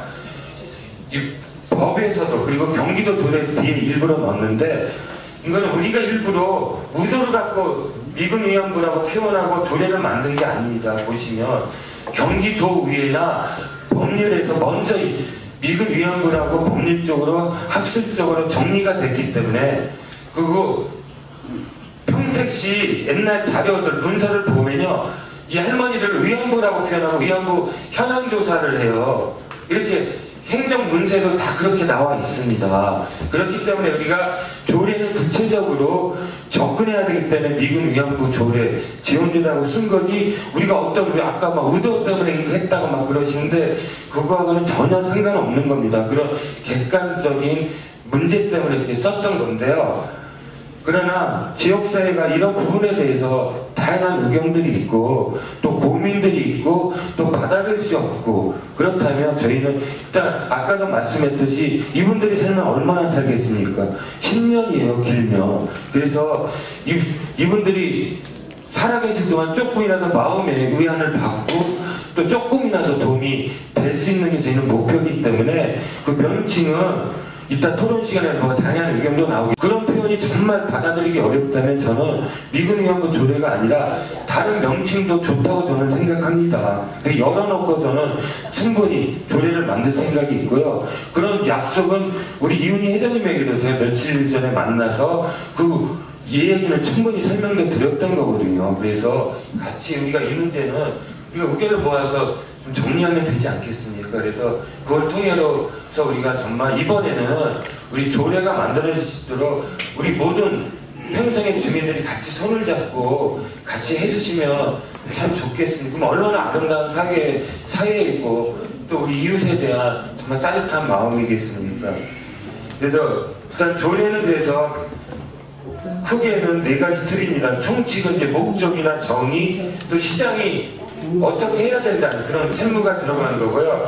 추진 체계는 지원위원회가 있어요. 이거 심의하는 이 미분위안부 지원위원회 이런 명칭이 거슬러시면요, 이거 다른 명칭으로 바꾸면 됩니다. 우리 다 열어놓고 할 생각이 있어요.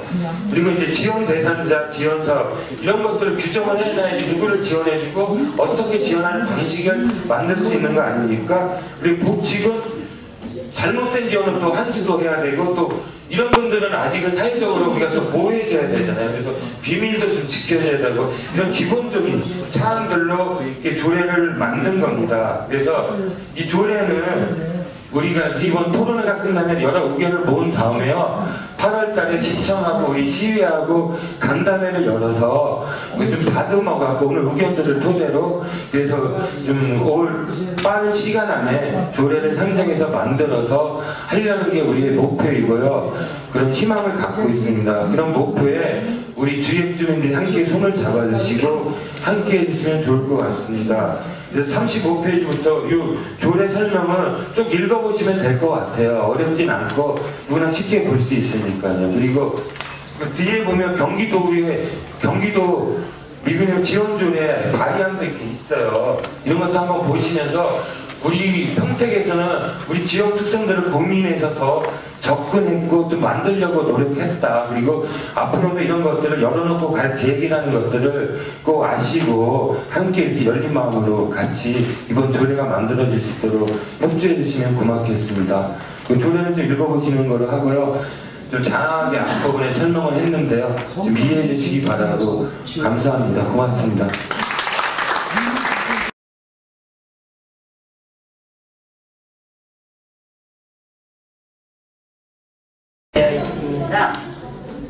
첫 아들을 바랬던 부모는 딸이 태어났다며 어려서부터 학교에 자주 보내지도 않고요. 구박만 하고 그랬습니다. 늘 어머니에게 맞으면서 생활을 하였고요. 매직을 견디다 못해 12살 때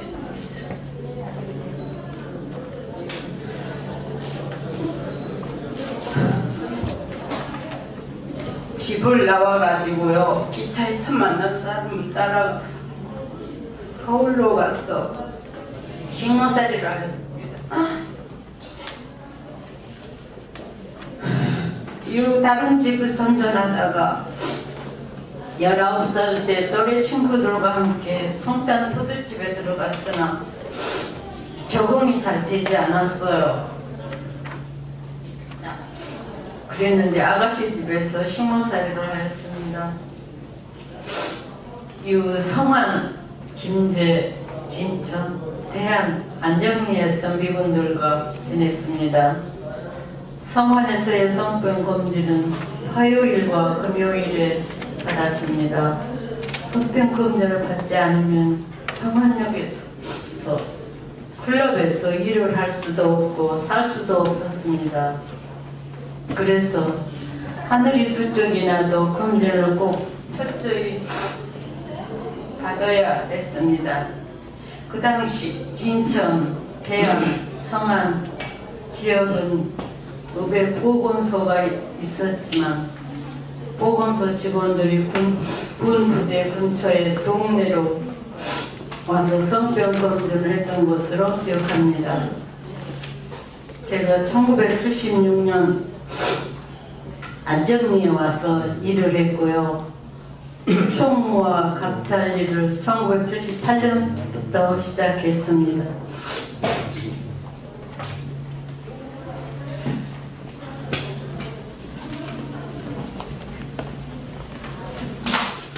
그 당시 회비도 걷고 했는데 감찰 일을 맡아 했어요. 감찰이 하는 일은 클럽에 새로운 아가씨들이 들어왔는지 보고 모임에 가입했는지 성병 검진을 받았는지를 등을 확인하는 일을 등을 했습니다. 안정리에서 자치회 회장이 모이라고 해서 모이면 평택시 공무원들이 왔었습니다. 안정리 클럽 저 클럽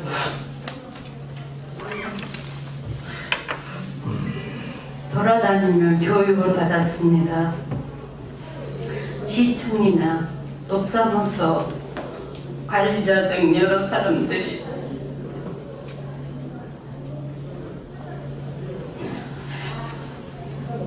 쌀이나 생활 필수품을 갖고 와서 언니들은 나라를 살리고 외과 혜택을 했기 때문에 도움받아도 괜찮다고요. 마음을 약하게 먹지 마세요. 성병검진 잘 받아서 미국 손님들한테 서비스 잘 하세요. 성병 옮기면 안 됩니다. 라고 말했어요. 성병검진에서 떨어진 통풍시장 근처에 안방 같은 데 가서 갇혀서 지낸 언니들도 있었어요. 어떤 언니들은 606고 주사나 페니실린 주사도 맞았다고 해요. 제가 진천에 있을 때 그 주사를 맞다가 부르부르 떨면서 죽은 언니 본 적 있어요. 그 과일은 1992년 평택 안정리 기지촌에서 나이 들고 혼자 생활하는 여성들을 서로를 돕기 위해 목적으로 결성되었습니다. 그러나 모 국회의원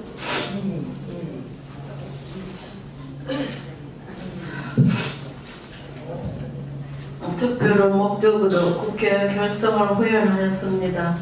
그 국회의원은 여담이 나이 들면 구평아파트 해주겠다는 얘기도 여러 번 하였습니다.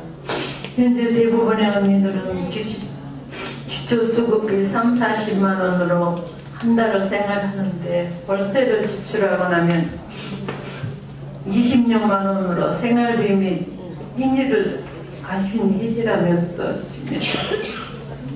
지내고 있습니다. 더군다나 겨울이면 난방비를 낼 형편이 안 돼요. 행방에서 지내는 언니들이 대부분입니다. 평택시가 우리가 예전에 젊었을 때는 나라의 월가 혜택을 많이 했다고 했지만 지금은 우리에게 지원이 되는 것은 없습니다. 평택시 초래원이 재생되어서 우리가 사는 동안이라도 조금 편안하게 지낼 수 있으면 좋겠습니다. 일주일에 2번씩 성병 검진하고 3달에 1번씩 혈액 검사를 해야 하고 한때는 애국자라고 했던 우리를 위해 평택시가 조례를 만들어서 혜택을 주었으면 좋겠습니다. 그리고 이번 기회를 통해서 우리의 이야기가 많이 알려져서 함께하는 분들이 많이 있었으면 좋겠습니다. 감사합니다.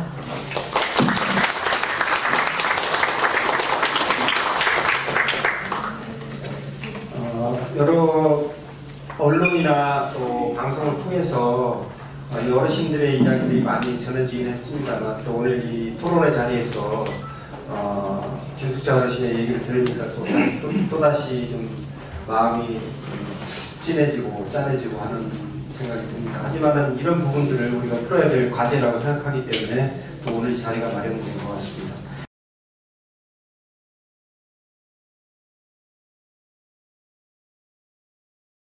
아버지가 대부분 미군부에 다녔습니다. 그분들은 어떤 방법을 통해서 70년대 자식 교육을 위해서 좀 더 행복한 세상을 위해서 미국으로 이민을 선택하셨죠. 그 당시 미국에 이민 가는 건 굉장히 어려운 일이었습니다. 또 일부 여성분들이 미군과 결혼해서 미국으로 가는 것은 진짜 지옥에서 천당으로 가는 일입니다. 저는 어렸을 때 안정에 사는 우리 친구들이나 횡성 또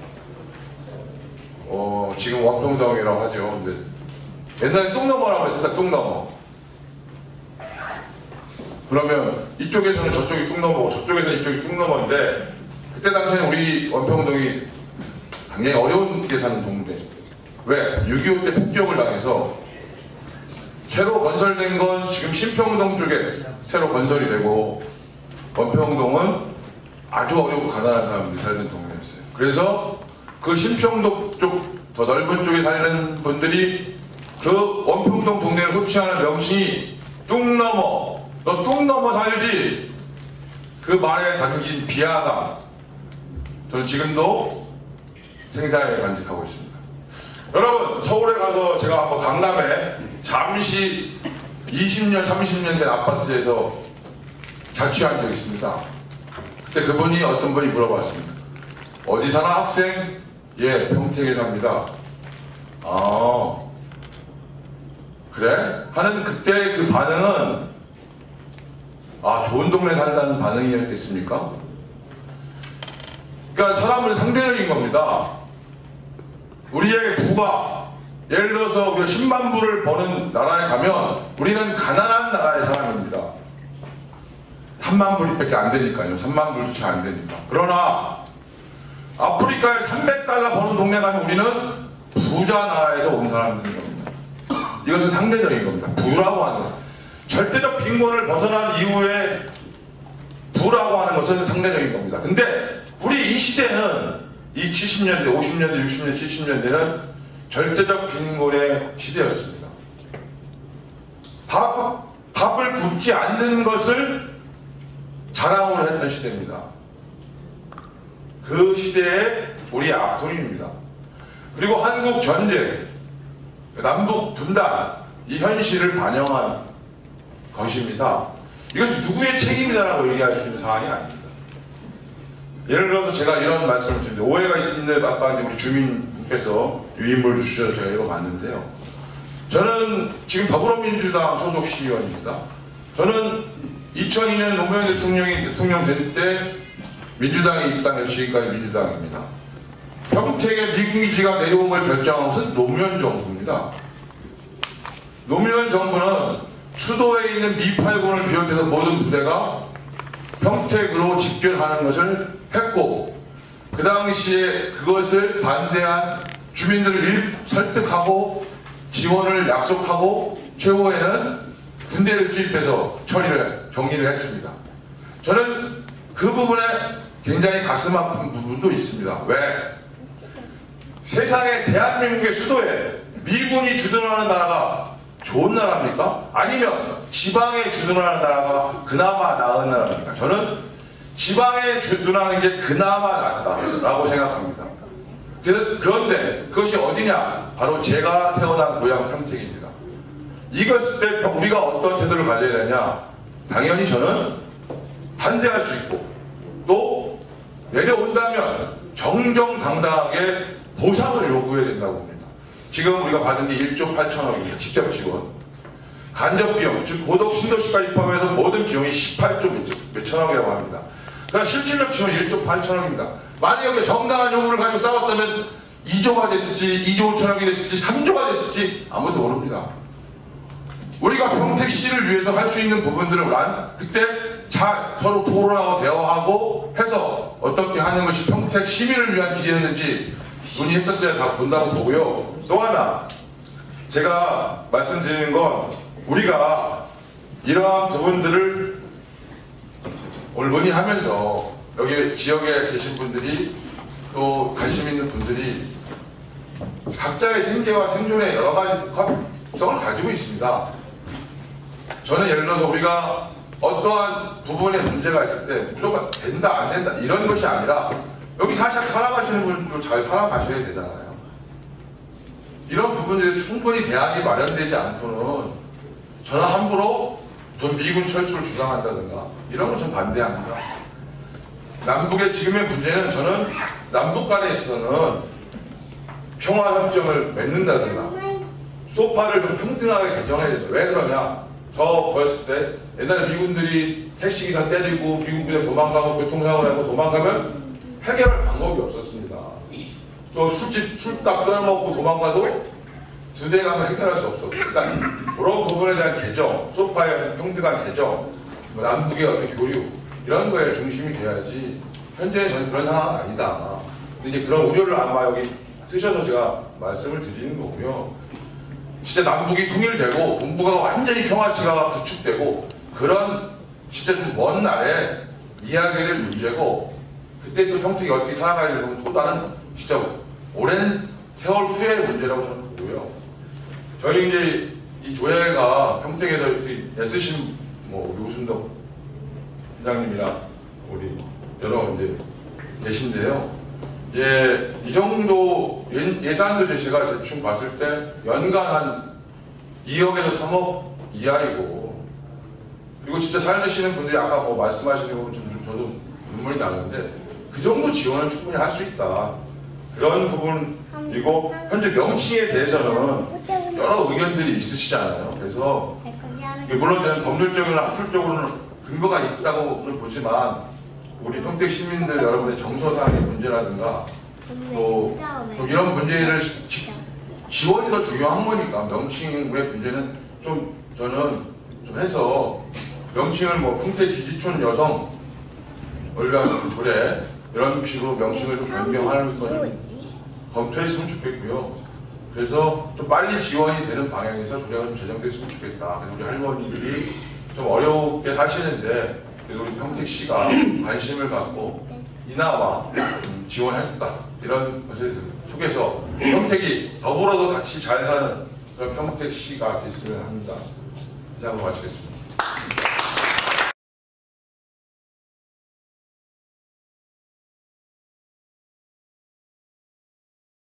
소란스러웠던 거는 저는 참 건강한 소란함이었다는 생각이 듭니다. 왜냐하면 지금 살고 있는 형태는 좀 다르지만 안정리라고 하는 곳에서 또 송탄이라고 하는 곳에서 미군 기지촌에서 다양한 직업과 다양한 형태를 가지고 살아가는 분들이 여기 모였습니다. 근데 제일 이제 오해가 됐던 부분은 우리 유승용 의원님도 말씀하셨지만 용어의 문제였던 것 같아요. 명칭에. 사실 제가 이낙 교수님 강의 여러 번 들었는데 일본군 위안부라는 이름은 나중에 만들어진 거고 그 전에는 정신대라고 불렀습니다. 정신대. 그러니까 정신대라고 불렀고 저도 송탄에서 그 바닷바람 부는 동네에서 자란 사람이기 때문에 내 주위에 다양한 업종에 살았던 사람들의 삶을 저도 잘 기억을 합니다. 문제는 지금 우리가 어떤 스탠스에서 우리 지역을 바라보고 과거를 성찰하고 세계 최대 미군 기지를 안고 살아갈 것인가에 대한 고민은 이런 조례 제정하는 부분에서 힌트를 찾는다고 봅니다. 물론 이은호 대표나 이낙연 교수님 말씀하셨지만 적어도 한 도시의 격은 나와 비슷한 사람 아니면 나보다 못한 사람을 어떤 시선으로 바라보고 우리가 어떻게 이웃으로 서로 섬기며 살아가는가가 그 도시의 격입니다. 근데 이제 이 위안부라는 문의 문제가 됐냐, 일본군 정신대를 위안부라는 명칭으로 바꾸면서 행정적으로나 법률적으로 공식 명칭이었던 미군 위안부는 사람들이 잘 모르거든요. 요 근래에 등장한 것처럼 아시거든요. 근데 여기서 이제 저희가 주목해야 될 점이 행정적으로나 법률적으로 문제가 없다고 해서 이 명칭을 꼭 고집해야 되느냐는 저희가 좀 고민할 필요가 있는 게, 관념적으로 우리 국민들이, 특히 우리 기촌에 사는 사람들이 일제강점기에 끌려갔던 그 정신대분들, 일본군 위안부, 지금 성노예라는 명칭으로 바뀌었습니다. 그분들을 바라보던 시각 니꼬로 미군 위안부를 본격화하는 것이 싫으신 거죠. 그거는 이분들이 싫어서가 아니고 이분들의 삶을 부정하는 것이 아니라 어떤 형편이든 이웃해서 살고 있는 사람의 문제인데 뭔가 나보다 우월적 지위로 간다고 하는 관념적인 심리적 작용이 됐다고 저는 봅니다. 그래서 이 부분을 격렬하게 이렇게 항의하셨던 분들도 저희가 이해해야 되고 앞으로 어떻게 갈 건가에 대한 부분은 앞에서 답들이 나왔으니까 제가 더 이상 거론하지 않겠습니다. 단지 용어에 너무 집착하지 말자. 그리고 오해는 좀 풀고 가야 되지 않겠습니까? 법률적으로 행정적으로 고유 명칭이었던 미군 위안부에 대한 부분은 오해가 없기를 우리 시민들이 바라고, 그 다음에 두 번째로 여기까지 교수님 제가 드린 말씀 중에 좀 잘못된 게 있습니까? 한꺼번에 그 마지막으로 그 조례 부분인데요. 우리 이윤우 대표님한테 여쭙겠는데, 대표님이 사드 반대하고 이 안정에서는 이 반미의 인물처럼 상징화가 되다 보니까 제가 오래전부터 알았던 후배입니다만은 저 사람이 갖고 있는 휴머니즘적인 인간적이고 이웃에 대한 관심에 대한 부분하고 매치가 안 되실 거예요. 그러다 보니까 이런 부분을 왜 저런 양반이 주도하느냐에 대해서 우리 평택 시민들이 반성할 필요가 있습니다. 진영의 논리를 떠나서 이건 뭐냐면 그 수많은 크리스찬과 그 수많은 먹고 살만하신 분들, 지역을 사랑하는 분들이 우리가 발벗고 나서서 이분들에 대한 삶의 모습을 들여다봤는가, 거기에 대한 좀 성찰은 필요할 것 같고요.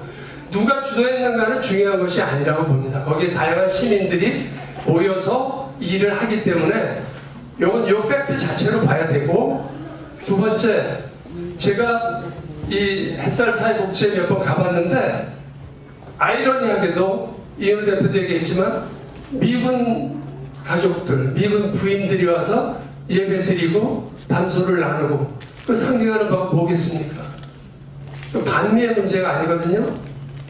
그러니까 인간적인, 또 여성을 존중하는 부분, 여기 다 여성분들이 많으신데 그런 측면에서 우리가 좀 쉽게 보자. 이걸 너무 국가적으로 소송하고 투쟁하고 법률을 닦아나가는 페미니즘적인 상황들은 우리 이내양 교수님 같은 분들이 앞장서서 하고 계십니다. 그럼 우리 지역에서는 최소한도 이웃의 문제로 그 아픈 시절에 같이 살았던 사람으로 터치하는 그런 시간이 됐으면 이상입니다.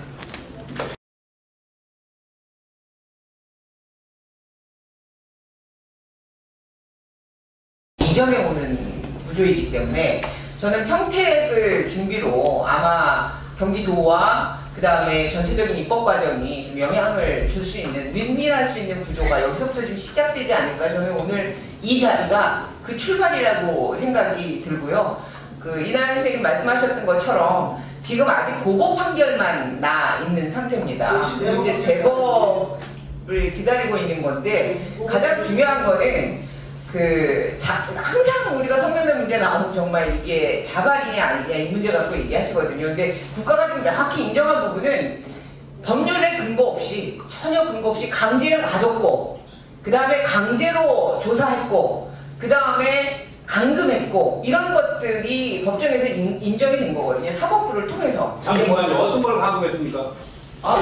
성병 있는 사람을 한 거 아닙니까? 그러니까 그런 것들을 지금도요. 지금도 일반 업소들 성병 있으면 영업정지 당합니다. 맞습니다. 형벌의 종류만 틀린 거지 같은 짓 하고 있어요.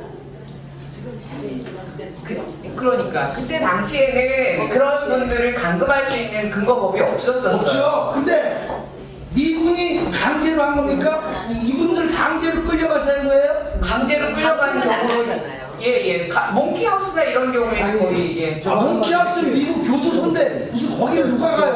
한국 사람 상식에 맞는 소리인데.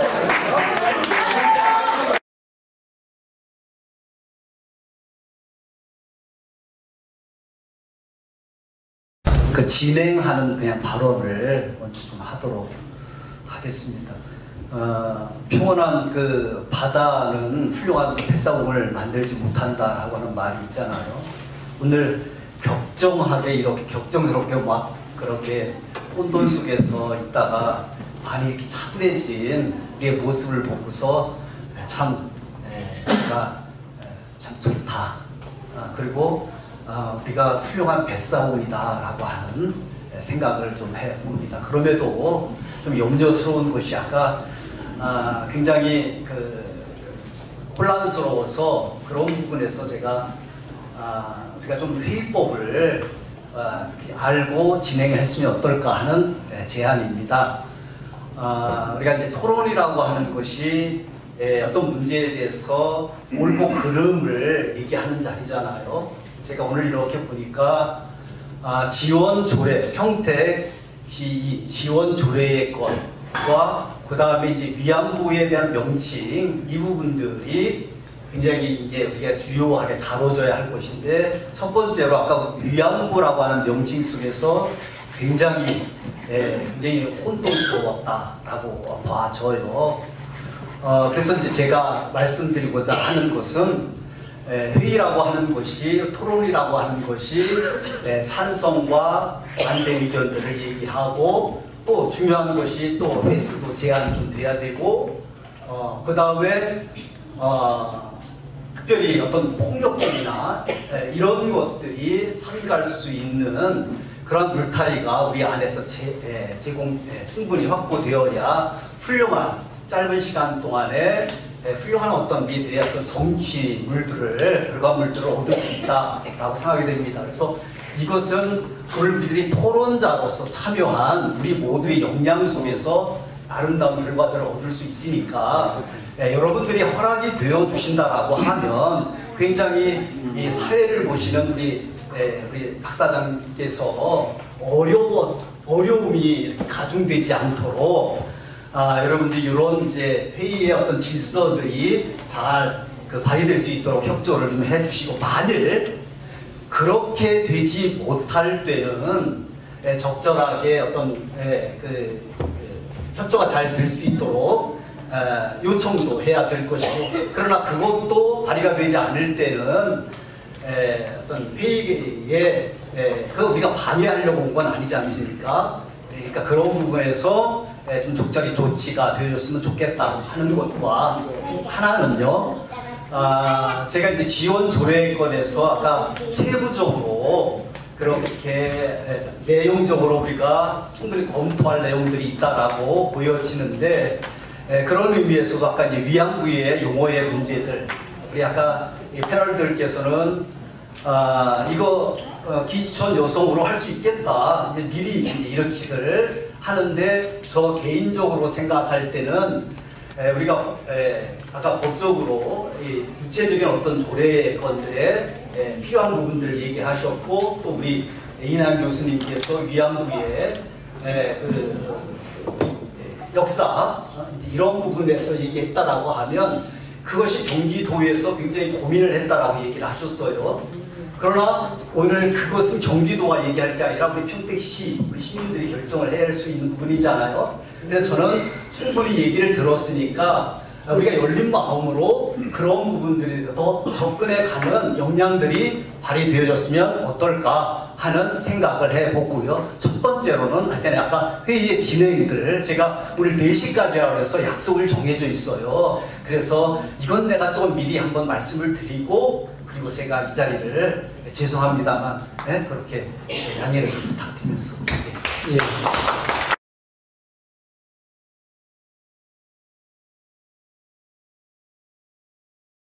했어요. 그죠? 그리고 나머지 것들 다 쫓아오라고 하니까 안 가는 겁니다. 주한미군 평택 이전 했을 때 우리 이승영 의원이 우리가 더 잘 협상했으면 돈 많이 받았을 거라고 했는데 그때 우리 이은우 대표를 비롯한 뭐 강상원, 김영환 많은 분들은 주한미군 철수를 부르짖고 왔어요. 아시겠습니까? 그래서 불신하는 겁니다. 지역 주민들이. 걱정하지 마라. 주한미군 철수가 아니다 라고 하는데 상위에서 눈을 굴리면 어디까지 무슨 사태가 날지 모르는 겁니다. 왜? 그들이 해온 행보가 있기 때문에 제가 이은우 대표, 이주상 도의원, 김학규 국장, 김승호 의원 해서 2009년 우리 뭐 했을 때도 제 개인 돈 450만 원 드린 겁니다. 주머니에서 현찰. 뭔 얘기인지 아세요? 왜? 좋은 취지였기 때문에 그들을 할머니들을 돕기 위한 거니까. 근데 그때부터 나도 미군 위안부가 아니냐는 자주 섞인 얘기를 했지만 사실 미군 위안부를 끌고 가니까 싫어했던 거예요. 왜? 위안부 맞습니다. 나하고 같이 살던 할머니들입니다. 내가 61년 58년 10월 9일 안정리에서 태어나다 지금까지 살고 있어요. 미국 사람들이 뭐 좀 굴복진 것도 있지만 이 나이 때까지 대한민국 사람보다 더 깔끔하고 괜찮은 사람이라고 봐요. 왜? 그들의 일탈도 있었겠지만요. 우리 치 의원님 말씀대로 빈곤한 삶을 살 때 그 가난을 탈출하는 방법으로 많은 한국 여성들이 집을 나왔어요. 대부분의 많은 여성들은 봉제공장, 가발공장 가서 쪽잠 자면서 얼마 되지 않는 돈을 가지고 삶을 영위했어요. 그래서 노동운동도 일어났고요. 그죠?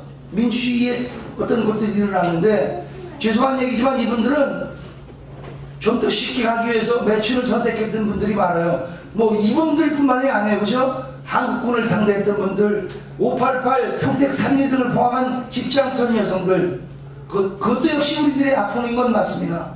외국인 파병 문제로 해서 위안부라는 명칭 붙인다면 월남에 갔던 우리 한국군들이 포청한 것들은 어떻게 할 거예요? 왜 그런 거 내 거는 안 씻고 남의 것만 씻으라고 하는지 이것도 묻고 싶고요. 맞습니다. 우리 이 할머니들 나하고 같이 살았던 누이들입니다. 이 지역서 이들을 도와주자는데 반대할 사람은 없어요. 단지 우리도 생존권이 있어요. 일본군 위안부를 위한 재정법을 비롯해 왔다고 하니까 우리가 반대하는 겁니다.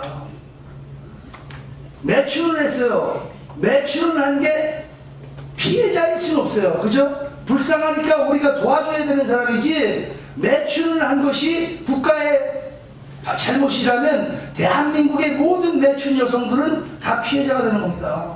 그리고 성병 관리했다고요? 지금도 합니다. 보건증, 대한민국 모든 식객업소는 다 합니다. 커피숍, 식당 다 합니다. 우리 마누라도 했습니다. 그리고 이것도 위안부예요? 이거 시켜줄까요? 그따위 짓들은 발전을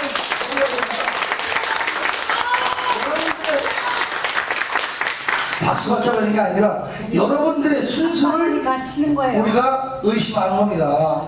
여러분들 하는 일에 우리 이웃을 돌보지 못하고 나온 저희는 반성문 쓰겠습니다. 저 주민들한테 얘기했습니다. 우리가 자발적인 성금을 걷어서라도 이분들의 취지를 쫓아가야 된다. 우리 이현우 대표 아버님 미군에 다녔다고요? 미군 위안부 소리 나오기 시작하고 일본군 위안부와 공격을 하면 주권을 뺏긴 국민의 여성이 강제로 성유린당하고 성노예가 된 것과 동급으로 취하면 그 아버지는 미제의 앞잡이고 침략군 점령군의 구역자입니다. 맞습니다. 그래서 우리는 분노하는 겁니다. 6.25 전쟁 때 우리가 도와달래서 수만 명의 미군 군인들이, 젊은이들이 죽었지만 미국 정부에서 한국군에게 보상해달라는 얘기하지 않았습니다. 우리를 위해서 죽었어요. 우리는 해줄 생각도 없었어요. 그들의 어머니가 대한민국을 위해서 기도합니다. 근데 성매매했다는 이유로, 성매취났다는 이유로 마치 가해자로 몰고 가는 거 맞습니다. 성매매는 근절돼야 되는 것도. 우리보다 더 잘 사는 독일을 갔더니 집장촌에 있습니다. 나라에서 공인한, 거기 미군도 가고 한국 사람도 가고 독일군도 갑니다. 근데 거기다가 위안부라는 얘기 안 씁니다. 그들에게 세금 받고 짧은 기간의 세금으로 이 다음에 영업하지 못할 때 많은 복리를 줍니다. 여러분들의 오늘 평택시 기촌 여성 지원 조례가 그런 뜻으로 흘러가기를 간곡히 부탁드리겠습니다.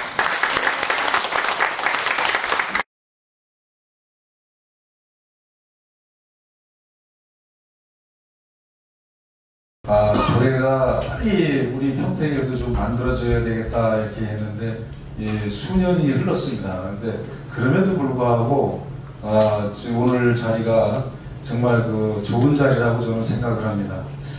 왜 그런 생각을 했냐면 사실 앞서 우리 이남영 교수님께서도 말씀해 주셨습니다만은 역사적으로도 우리 국가가 인정을 해야 됩니다. 근데 한 번도 대통령이 이 문제에 대해서 사과 한마디 없었습니다. 여러분들도 잘 아시다시피 여행을 떠나다가 죽은 그 세월 사건도 수백 번 사과를 했는데 이 문제는 정말 국가적인 차원에서 대통령이 나서서 사과를 해야 될 부분이고 또 인정을 해야 됩니다. 그렇지 않고 이대로 간다면은 이거는 우리 민족의 수치고 또 이건 부끄러운 일입니다. 그래서 우리 이난영 교수님께서 그동안에 많은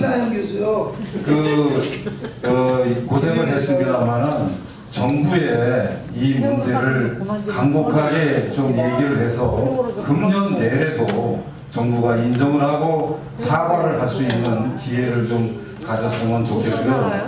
두 번째는 이 조례 문제인데 이 조례가 사실 실질적으로다가 도움이 돼야 됩니다. 그냥 무늬만 조례가 아니고 정말로 우리 그 위안부 우리 정말 그 여성들에게 도움이 돼야 되기 때문에 우리 지금 주한미군들이 평택에 1000만 평 이상 지금 소유를 하고 있습니다. 그러면은 우리가 이 부분에 대해서 어떻게 보면은 이 교부세를 받을 수 있어요. 아까 최미영 우리 원장님께서도 말씀하셨습니다만은 2억이 뭡니까 2억이?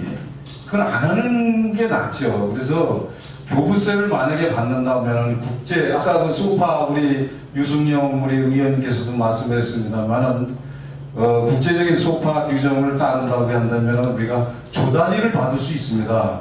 그래서 이 부분에 대해서는 우리 조례 제정할 때 재정 문제는 좀 더 높여서 실질적으로 우리 조례가 우리 위안부 여성들한테 도움이 돼야 됩니다. 그리고 아까 앞서서 김숙자 우리 위안부 여성이라고 하지 말라니까. 끝까지 위안부 여성이 이 주거 문제만큼은 반드시 이번 토론회가 끝나면 주거 문제만이라도 만들어 주셔야 됩니다. 미군 전용으로 이런 종사자라고 얘기해요. 사실 위안부라고 하지 다 말고. 듣고서요. 제가 질문할 수 있는 기회를 드리도록 하겠습니다.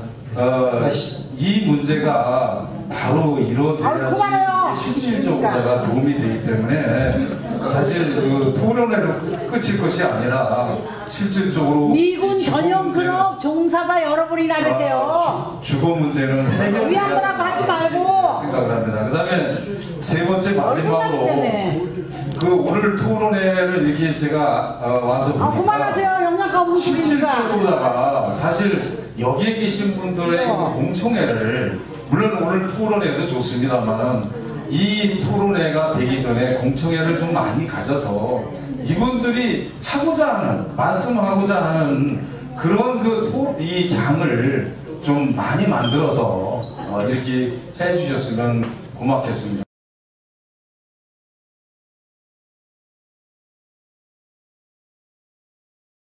아까도 말씀드렸지만 명칭은 당대에 많은 분들이 협의를 통해서 받아들일 수 있는 것을 가지고 하는 거예요. 고정되는 게 아니기 때문에 여기 선생님들께서 앞으로 논의하셔가지고 가장 적합하다. 지금 현재 대한민국의 평택시에 이게 평택시 조례이기 때문에 그죠? 대한민국 조례가 아니잖아요. 그러니까 선생님들께서 잘 협의하시면 좋겠다는 생각이 드네요. 협의가 될 것 같다는 느낌이 좀 들기도 하고요.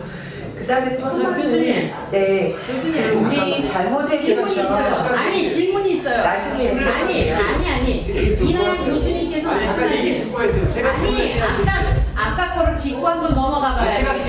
아니요 지금 자꾸 끊지 마세요. 아니 사회자가 왜 있는 아니 이나영 교수님이 이 사회자가 왜 있겠어요? 아니 공적으로 이거 설명을 하셨잖아요. 근데 그 부분에서 빠진 부분이 있으니까 제가 거기에 대해서 질문을 하고 그러니까 제가 시간을 드리겠더니 시간 드릴게요. 네, 그 다음에 이제 우리 잘못을 인정하고 넘어가는 게 옳지 않겠느냐라고 하신 우리 이은미 의장님, 네, 너무 당연하고 맞다라고 생각합니다. 그래서 이 소송이 미국한테 한 게 아니고요. 우리나라에 한 겁니다. 한국 정부가 개인이 아니고 국가가 어떻게 조직적으로 했고 그것에 대한 대가를 받았는가 하는 것에 대한 거기 때문에 그걸 판결한 겁니다. 그러니까 당연히 우리 스스로가 우리가 과거에 했던 잘못을 국가적 차원에서 지금 반성하고 있는 게 바로 이 소송입니다. 대법원에서 판결이 나면 정부에서도 어떤 대책이 나올 거라고 저희도 생각하고 있고 앞으로도 그렇게 할 거라고 생각합니다. 세 번째인데요, 사실은 지금 성매매 문제를 얘기하셨는데요. 이 법원에서도 가장 쟁점이 됐던 게 그거예요. 일본군 위안부는 강제로 갔는데 미군 위안부는 자발로 간 거 아니냐. 국내 성매매 문제도 역시 자발 아니냐 이런 얘기가 있었는데요. 그쪽 검사 측에서. 근데 실제로 판사는 자발과 강제와 상관없이 어떤 상황에서도 여성이 조직적으로 인권 침해를 당했다면 거기에 대해서는 책임이 있다라고 판결한 겁니다. 그러니까 그 문제는 이제 좀 우리나라 정도의 인권 국가는 어느 것이 중요한지를 판단하게 됐다는 거예요. 굉장히 선진적인 판단입니다. 그러니까 여러분들도 국가의 수준에 맞춰서 우리 시민의식도 그만큼 성장했기 때문에 저는 그렇다고 생각하거든요. 그러니까 그런 점에 좀 이해해 주셨으면 감사하겠습니다.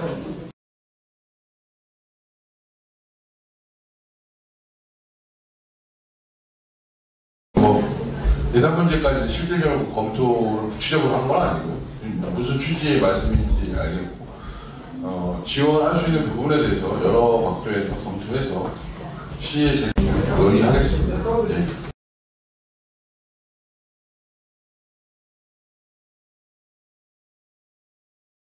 이전에 오는 구조이기 때문에 저는 평택을 준비로 아마 경기도와 그 다음에 전체적인 입법 과정이 좀 영향을 줄 수 있는, 윈윈할 수 있는 구조가 여기서부터 좀 시작되지 않을까. 저는 오늘 이 자리가 그 출발이라고 생각이 들고요. 그 이낙연 선생님 말씀하셨던 것처럼 지금 아직 고법 판결만 나 있는 상태입니다. 이제 대법을 기다리고 있는 건데 가장 중요한 거는 항상 우리가 성매매 문제 나오면 정말 이게 자발이냐 아니냐 이 문제 갖고 얘기하시거든요. 근데 국가가 지금 명확히 인정한 부분은 법률에 근거 없이, 전혀 근거 없이 강제로 가뒀고, 그 다음에 강제로 조사했고, 그 다음에 감금했고, 이런 것들이 법정에서 인정이 된 거거든요. 사법부를 통해서. 잠시만요. 어떤 걸 감금했습니까? 성병 있는 사람을 한 거 아닙니까? 그러니까 그런 것들을 지금도요. 지금도 일반 업소들 성병 있으면 영업정지 당합니다. 맞습니다. 형벌의 종류만 틀린 거지 같은 짓 하고 있어요. 그러니까 그때 당시에는 그런 분들을 감금할 수 있는 근거법이 없었어요. 없죠. 근데 미군이 강제로 한 겁니까? 이분들 강제로 끌려가서 한 거예요? 강제로 끌려가는 경우는 예. 몽키하우스나 이런 경우에는 거의 몽키하우스는 미국 교도소인데 무슨 거기에 누가 가요? 한국 사람 상식에 맞는 소리인데.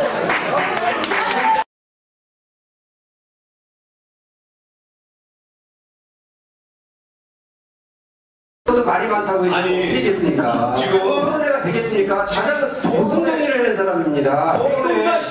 우리 지금 전체적인 평택 시민들의 전체 토론도 중요하지만 지금 우리 좌장이신 분이나 이은우 씨나 유승민 이분들이 우리 고향인 이 팽성에서 주로 일어났던 일입니다 이게. 근데 그 사람들은 처음부터 싹 배제시키고 아무도 안 지가고 내 것들만 담았어요 여기 전부. 이건 문제가 있습니다. 앞으로 이렇게 하시면 안 되고. 그리고 이분들 저기 김숙자 누님 다 우리 오래 알던 누님이고 동네 어른이에요.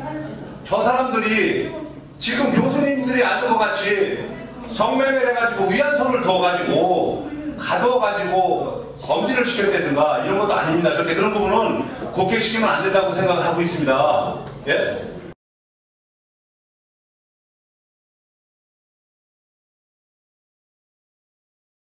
정답을 좀 말씀해 주시죠. 한정당의 김영주입니다. 안정의 번영이냐 아니면 안정의 죽음이냐 갈림길인 것 같습니다. 지금 진행되고 있는 이 프로그램은 안정의 시민들과 평택 시민들의 흥망성쇠를 논하는 자리인 것 같습니다. 지금 같은 이런 천박한 자리를 만들어서 결국 미국의 경제 제재를 받는 세계 최초의 대한민국 최초의 시장으로 기록될 것인지 묻고 싶습니다. 국가의 경제 보복 보았어도 한 국가의 도시의 경제 보복은 아마도 세계 최초가 될 것으로 판단됩니다. 제가 아는 평택시장님은 평택을 세계 최고의 1등 시로 발전시키실 수 있는 유능한 시장님으로 알고 있습니다. 지금부터라도 중앙정부와 또 정의로운 안정리 시민들과 힘을 합쳐서 세계에서 최고의 안정리로 만들어 주십시오.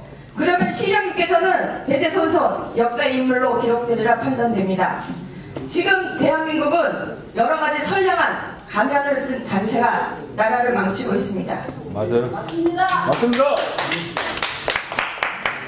자기만 살겠다는 기회주의자들이 사회 전반을 손바닥으로 하늘을 가리는 방법으로 나라를 갉아먹고 있습니다.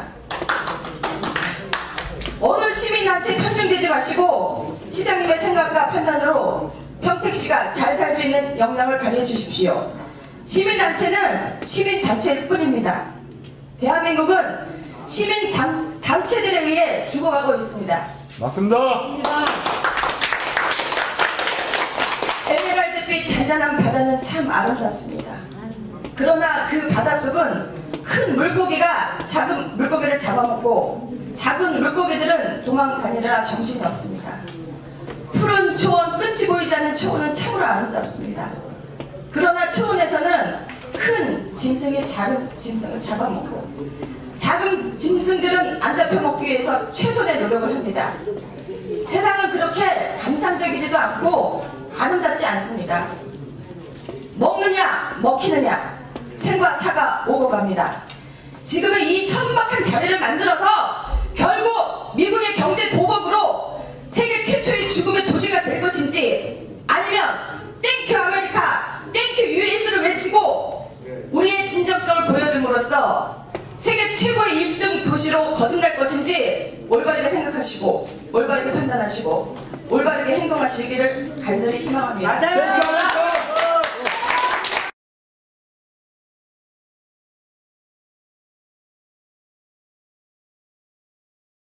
박성복 위원장님께 말씀드리겠는데 저는 72년부터 고학하면서 저는 학교를 다녔습니다. 바로 클럽 앞에서 꽃을 팔아서 저는 고학하면서 다녔습니다. 누나 꽃 하나 팔아주세요 하면서 그때 당시만 꽃 파는 분이었습니다.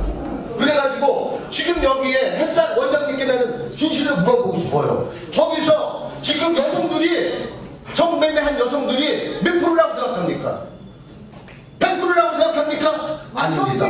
사장님 지금 아니 그거를 기존 여성도 계시고 아니 내가 존중하는 차원에서 질문을 해주셔야 돼요. 존중은 그쪽에 진실을 말해야죠. 제가 이런 왜냐면 질문을 그렇지 않게 이유는 없고요. 신동도 많아져서 질문을 없으신 분 이상으로 오늘 토론회를 모두 마치도록 하겠습니다. 아니 그거를 이건 말도 안 되는 거죠. 왜 말하는 걸 끊어? 제가 한번 말씀드릴게요. 제 이름이 많이 나오는데요. 생선 주민 여러분.